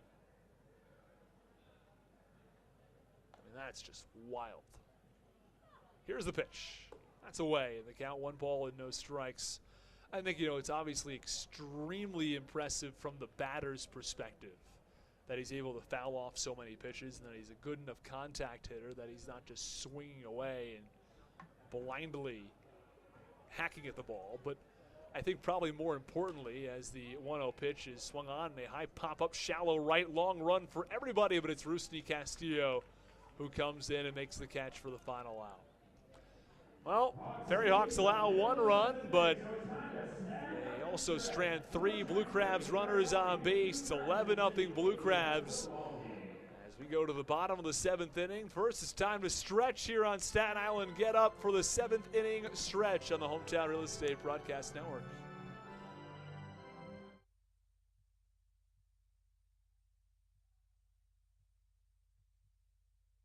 This is Ryan Haug, and you're listening to the Hometown Real Estate Broadcast Network.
Well, it's 11-0 Blue Crabs, and it's Mitch Lamson back out to the mound for his 7th inning of work.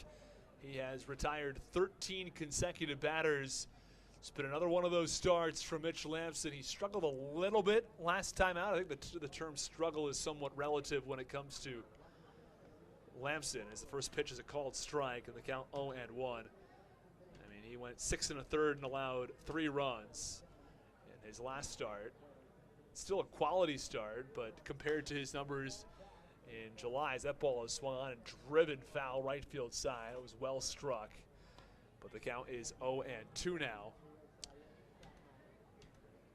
He had a 0.87 ERA in August and was the co-pitcher of the month. The Blue Crabs have won 3 consecutive Pitcher of the Month awards.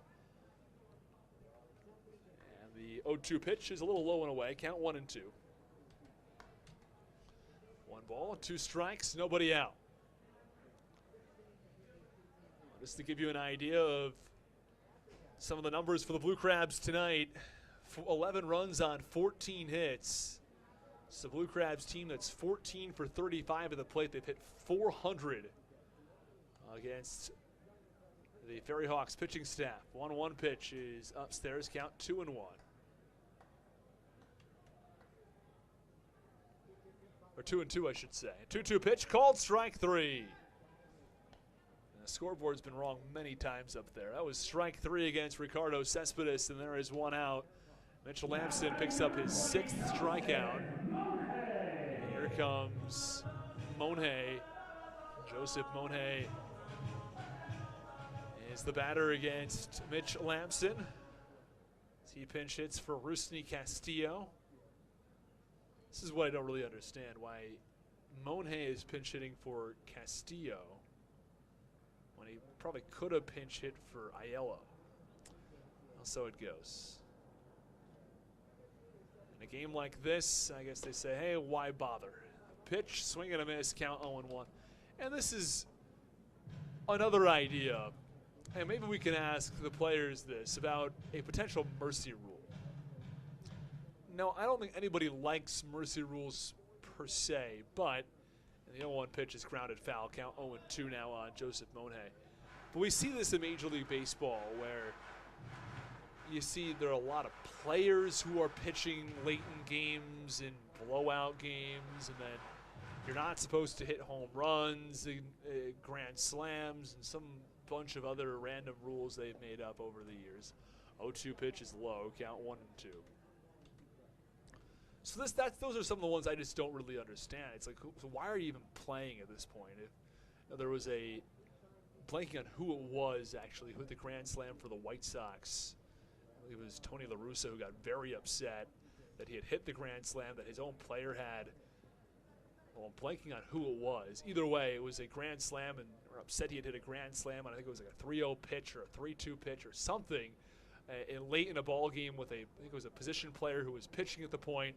I might have some of the details of that story off, yet the general point remains. 1-2. Called strike 3, breaking ball on the outside corner, and they're 2 away as Joseph Monhay goes down looking. And 2 away in the bottom of the 7th. Back to that last point, though. I mean, if you're playing a game where you don't want your players to hit home runs, and you've got position players pitching, and what are you doing? I mean, at that point, what's the purpose? Just to preserve the idea that you played 9-inning games before, so you should still play 9-inning games? I mean, if it's a 10-plus run game and neither team's going to take it seriously, I mean, why are you even playing anymore? So, I mean, I think it's a reasonable question. Pitch on the ground over toward third base, fielded by Alex Crosby. The throw to first is in time. Another 1-2-3 inning for Mitch Lamson. He's retired 16 straight as we go to the top of the 8th inning on the Hometown Real Estate Broadcast Network.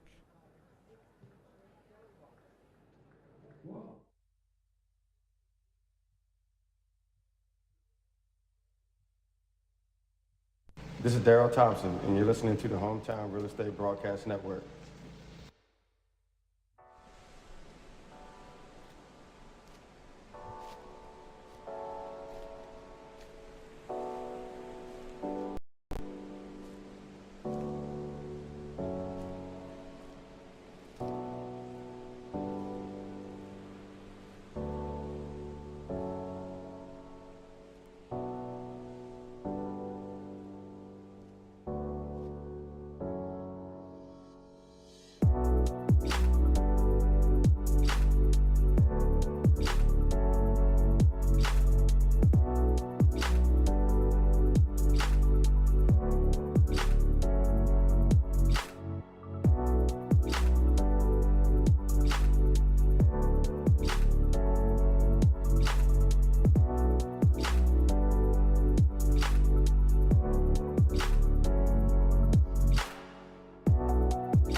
This ball game has gotten out of hand here in the top of the 8th.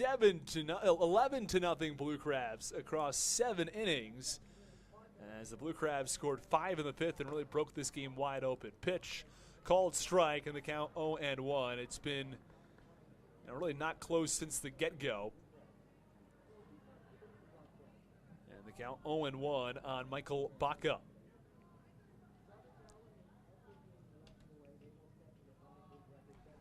Here's the pitch. That's low and away. Count 1-1. 1 ball, 1 strike, nobody out. As Baca digs back in. Blue Crabs appear poised to win the series. Take 2 out of 3 from the FerryHawks as they've got an 11-0 lead in the top of the 8th, and the Blue Crabs starting pitcher has retired 16 consecutive. It's Mitch Lamson tonight, who has completely dominated. He's only thrown 84 pitches. The only reason you'd take him out at this point would be to give some other guys some action. The Blue Crabs did that last night with Marathew, who'd only thrown 71 pitches.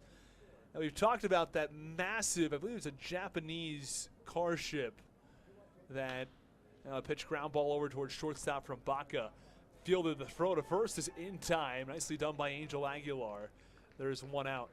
That is part of the NYK line. I believe this is flies under the Japanese flag. And it's a car ship.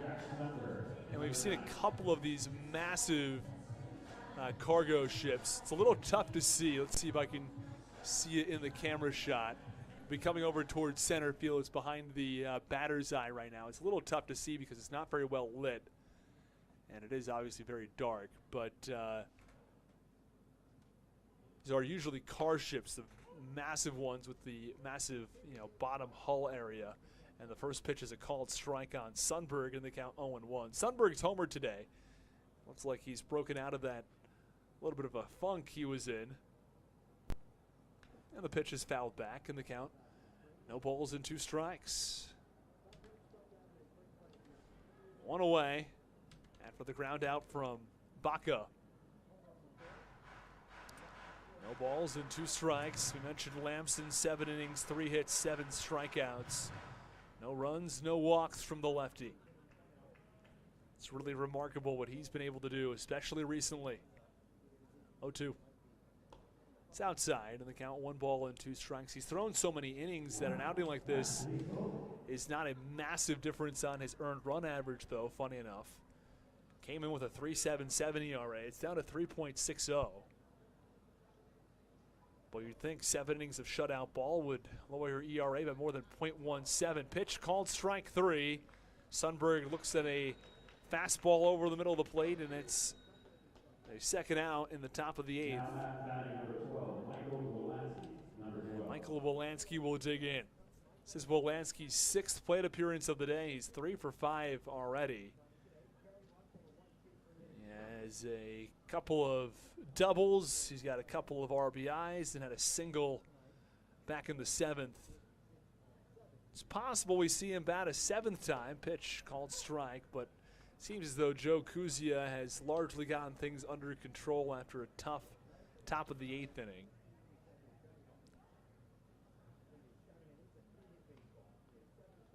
And the count 0-1 now on Wolanski. Here's the pitch. That's a little inside. Count 1-1. 1 ball, 1 strike, 2 outs, top 8.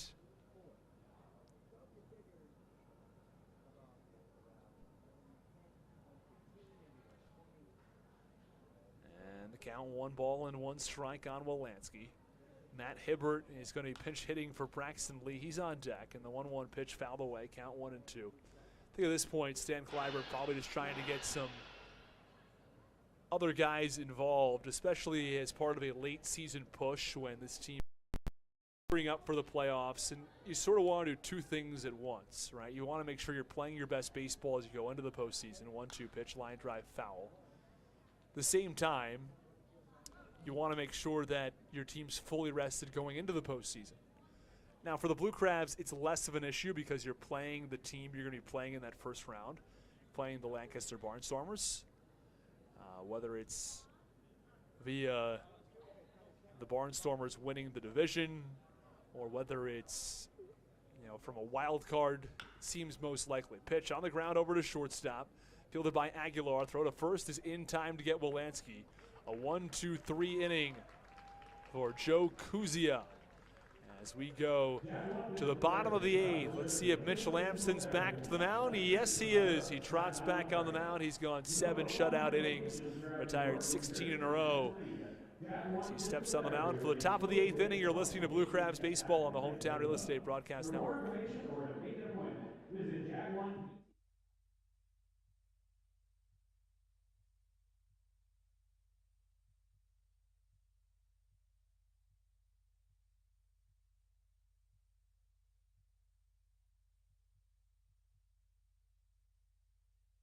This is Ryan Haug, and you're listening to the Hometown Real Estate Broadcast Network.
Pitch is a line drive, hard hit, but it's right at the left fielder, Jack Sundberg, who makes the catch. That was probably the best hit ball since the first inning from the FerryHawks on the first pitch that Christopher Cespedes, or beg your pardon, that Andres Noriega saw. And so there is one out.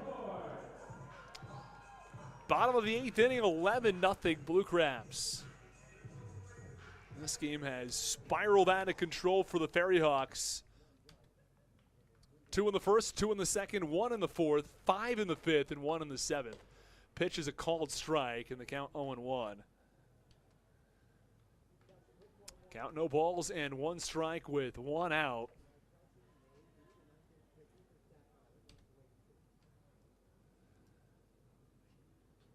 Here's the 0-1 pitch.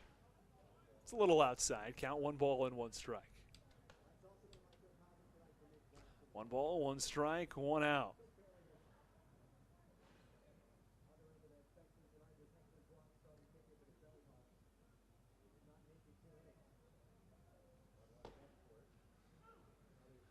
And the 1-1 pitch to Betancourt, a called strike, and the count 1-2. 1 ball, 2 strikes, 1 out.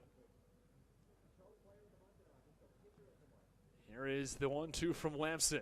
That's fouled off yet again. And the count 2 balls and 2 strikes. We allowed 3 runs in 6 innings last time out. If he can go all 9, it'll be 3 runs across 15 innings, which if I do some mental math, that leads me to a 1.80 earned run average. I mean, look, he might have another shot in September based on the way he's throwing the ball. I also have to wonder, I'm not quite sure what Stan Clyburn's doing. I think he's taking some bats back inside the dugout. It might be starting to rain here on Staten Island, though I don't see anything falling in the puddles. No, either way. Count 1-2 on Javier Betancourt. Swing and a miss, strike 3. Wow, this has just been a performance of the ages from Mitch Lamson. Next up, the left fielder, number 3, Kelsey Whitmore.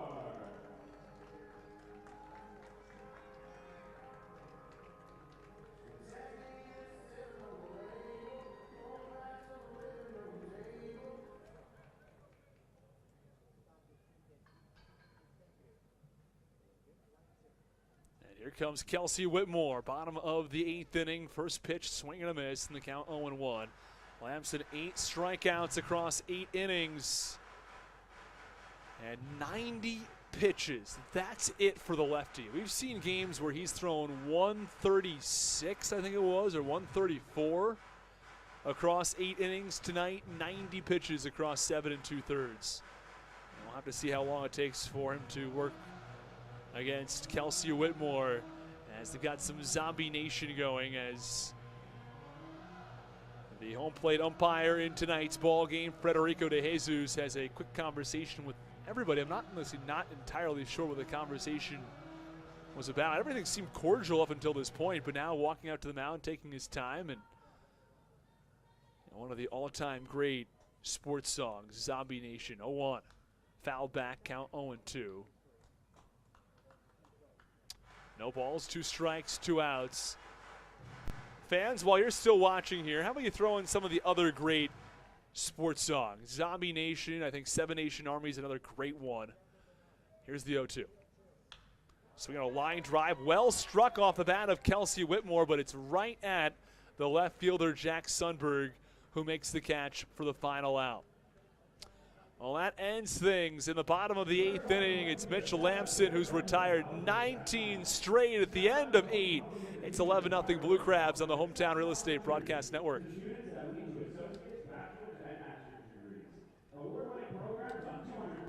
This is Nick Wells, and you're listening to the Hometown Real Estate Broadcast Network. Come stay at the Holiday Inn Express Waldorf, where teamwork makes the dream work. A proud sponsor of the Southern Maryland Blue Crabs and your home away from home. The Holiday Inn Express is located at 11,370 Days Court. That's 11370 Days Court, Waldorf, near the Waldorf Shoppers World Shopping Center. Call 301-932-9200 to make a reservation, or look us up at ihg.com or on the IHG app. Come put your feet up and enjoy the complimentary free breakfast and indoor heated pool at the Holiday Inn Express, Waldorf.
We are underway in the top of the 9th inning. It's Kelsey Whitmore who comes to the mound.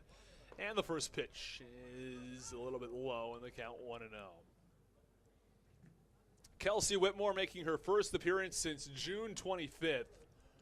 And a blowout ball game in the top of the 9th. And the pitch, that's a little bit away in the count. 2 balls and no strikes. Braxton Lee would normally be batting right now, but it's Matt Hibbert who pinch hits for Braxton Lee. Here's the 2-0. That's low in the dirt. Gets past Noriega, and the count 3-0. 3 balls, no strikes. And nobody out with no one on to get things going in the top of the 9th. It's 11-0. Pitch to Hibbert, swinging a line drive, very well struck down the left field line. It's fair, it's gone, it's a foul ball. Hibbert wanted to get a home run, but came up just a little wide down that left field line as he smoked the 3-0 pitch. Well, for Kelsey Whitmore, again, she has not pitched since June 25th. She had a 1-2-3 inning against the Blue Crabs before allowing 4 runs across just 1/3 of an inning. And now the pitch. Line drive, foul back behind home plate. Whitmore, the velocity not there. She's throwing mid-70s. Off-speed pitch at 65. Which I think, for some of these batters, it might honestly throw you off a little bit. You're used to seeing so much faster, and you see somebody throwing mid-90s to start the game. 3-2. That's low. It's in the dirt. It's ball 4. Hibbert had a crack at a home run earlier, just a little foul, and now he walks. Runner on first base, nobody out in the top of the 9th inning. As David Harris comes to play. Not a 1-2-3 inning this time around for Kelsey Whitmore against the Blue Crabs. Let's run through where some other games stand right now, give you some updates around the Atlantic League. This one is in the top of the 9th. 11-0 Blue Crabs. First pitch called strike. And David Harris wanted to make sure our scores were updated for you. 11-7 Long Island over York at the top of the 6th inning. It's 6-3 Lexington over Charleston, West Virginia. And the pitch is a swing and a miss from David Harris, who seems off balance against the slower offerings from Whitmore. High Point 6-4 over Lancaster, but the bases are loaded for the Barnstormers with 2 outs in the top of the 8th. Pitch, that's low and away. Count 1-2. 1 ball, 2 strikes, 2 outs. And then in the bottom of the 7th inning, 8-3, Gastonia over the Genomes. And the pitch. Swinging a ground ball over to short. Could this be 2? On to second for 1. Back on to first, a double play. 4-6-3 double play. Kelsey Whitmore might just face the minimum against the Blue Crabs yet again. She gets a double play. I'd imagine the ERA might drop by a couple of runs from 23.63 down to 21.0. It's headed in the right direction. She might get another performance before the year's over. And she's not exactly throwing very hard, but here is Ian Yetzko who will come to the plate. And the first pitch to Yetzko. This one on the ground over to short. This should do it. Aguilar fires. It's in time. Kelsey Whitmore wasn't your traditional 1-2-3 inning, but she faces the minimum in the top of the 9th. We go to the bottom of the 9th. The Blue Crabs still lead 11-0 over the Staten Island FerryHawks. Who's coming back to the mound? Oh, it's Mitch Lampson. That's right. He's going for the complete game shutout. Don't go anywhere. You're listening to Blue Crabs Baseball on the Hometown Real Estate Broadcast Network.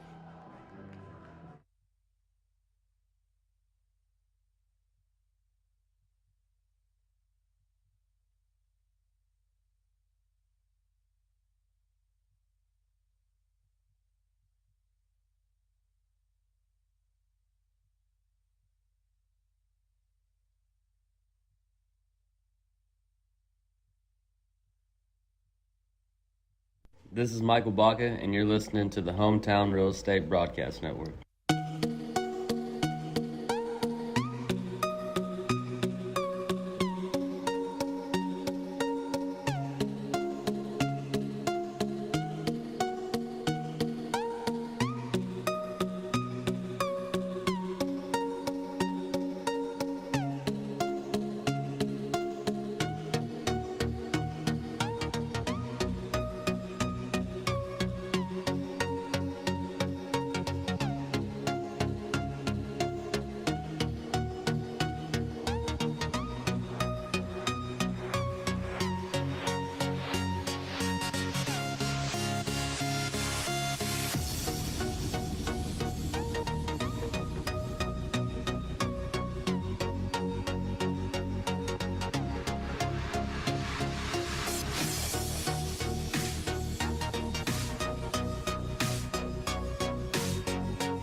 here comes Mitch Lamson. First pitch, line drive, right center field, long run. It's Collier who tracks it down. And there's one away as Mario Bautista swings at the first pitch. And there's one out in the top of the ninth as Mitch Lamson goes for the complete game shutout. Really impressive performance from the lefty tonight. 8 innings, 3 hits, 8 strikeouts. He's retired 20 in a row. A couple guys getting some additional at-bats today. Matt Hibbert picked up a walk. And Ian Yatzko a ground out against Kelsey Whitmore. As Harris actually grounded into a double play. As the first pitch is swung on and missed in the count 0-1. Bottom of the ninth with one out. Here is the upcoming pitch to Dilson Herrera. It's called a ball on the count, 1 ball and 1 strike.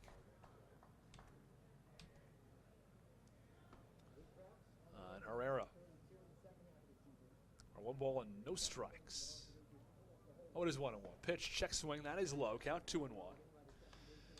2 balls, 1 strike, and 1 out on Dilson Herrera.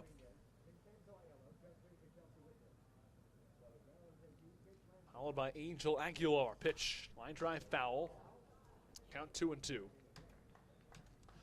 2 balls, 2 strikes, 1 out. Bottom of the 8th inning, 11-0 Southern Maryland. The ball boy a little late to get to this one, so it's Stan Clyburn who goes out, collects, and tosses over to the ball boy right into the Staten Island dugout. Pretty darn good toss from Stan Clyburn.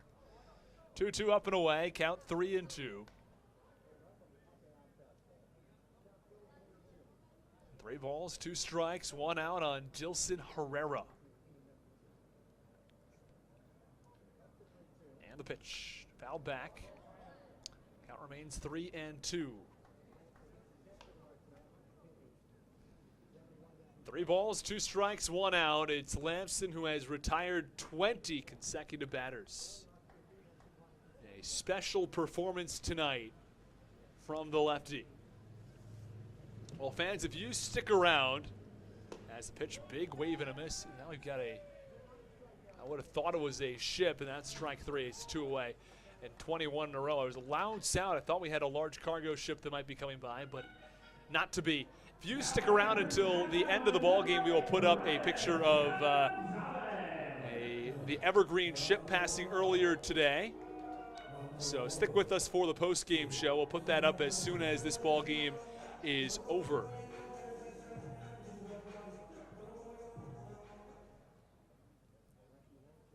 So as we run through the scoring plays in our box score, stay tuned as you'll get a look at the Evergreen ship passing right in front of the New York skyline earlier today. First pitch called strike on Brian Gonzalez, and the count 0-1. No balls, 1 strike, 2 outs.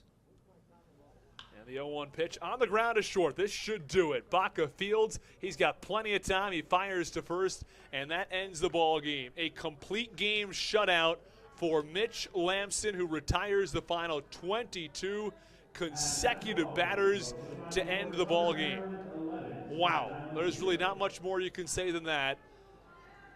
I mean, there have been a lot of terrific pitching performances this year. I think Gerald Thompson's had a couple that might have topped this one, but this was special tonight. A complete game shutout, having allowed just 2 hits, or 3 hits, I should say, and retired. Did not allow a base runner following 2 outs in the bottom of the 2nd inning. We have a look at the Evergreen ship passing by New York City and the skyline earlier today. Unfortunately, we can't make that full screen. That's as close as we're going to get. But you get a look at what that looked like earlier today, and a beautiful Thursday afternoon here in New York. As we'll run you through the box score. Blue Crabs winners 11-0 over the FerryHawks. So the Blue Crabs batters, Sundberg 1 for 4. He had 2 RBIs and a solo home run. Wolanski 3 for 6, 2 RBIs, 2 runs scored, and 2 doubles. Lee was 2 for 4. He had 3 RBIs. Harris 0 for 4 today. Only batter in the lineup without a hit. He did score a run. Alex Crosby was 2 for 6. He had 3 RBIs. Zach Collier 2 for 5 with a strikeout. Joe DeLuca 1 for 3, 2 runs scored. He walked twice, and Ryan Haug is 2 for 4 with a run scored. Michael Baca 1 for 4 tonight, an RBI and 2 runs scored. The Blue Crabs offense combined for 14 hits. They also walked 7 times and were hit by 3 pitches. In total, this team had 24 base runners out of 51 plate appearances. An on-base percentage near 500 tonight for the Blue Crabs. On the mound, he only had 1 pitcher tonight. Mitch Lamson, complete game, shutout, 3 hits, 9 strikeouts. Well, the scoring plays today. Alex Crosby tripled, and he brought in 2 runs, Braxton Lee and David Harris. Jack Sundberg then walked, and he drove in Joe DeLuca. Braxton Lee grounded into a force out as it was Michael Baca who came in and scored. Blue Crabs had a 4-0 lead at the time. At the top of the 4th, it was Jack Sundberg's solo home run that gave the Blue Crabs a 5-0 lead. In the top of the 5th, things really took off. Michael Baca, a single up the middle to score Joe DeLuca. And then Michael Wolanski, a 2 RBI double to right center. Braxton Lee had a single on the ground to right. It scored Sundberg and Wolanski, and Braxton Lee made his way all the way to third on a throwing error. Didn't come in and score, but still, that gave the Blue Crabs a 10-0 lead. Alex Crosby then drove in Michael Wolanski in the 7th to take an 11-0 lead, and that's where that ball game held until the finish. A 103-pitch, complete game shutout for Mitch Lamson, where he struck out 9 batters. Well, that will do it from us here in Staten Island. The Blue Crabs are winners tonight, 11-0. We will see you next time when the Blue Crabs are on the road in New York. It's tomorrow night. Don't have to wait long to listen to some more Blue Crabs baseball. We'll be right back here on the Hometown Real Estate Broadcast Network. That will do it from us here from beautiful Staten Island, New York. Ball game overlooking the New York skyline. Have a terrific night, everybody. We finish the broadcast, as always, with Let's Go Blue Crabs.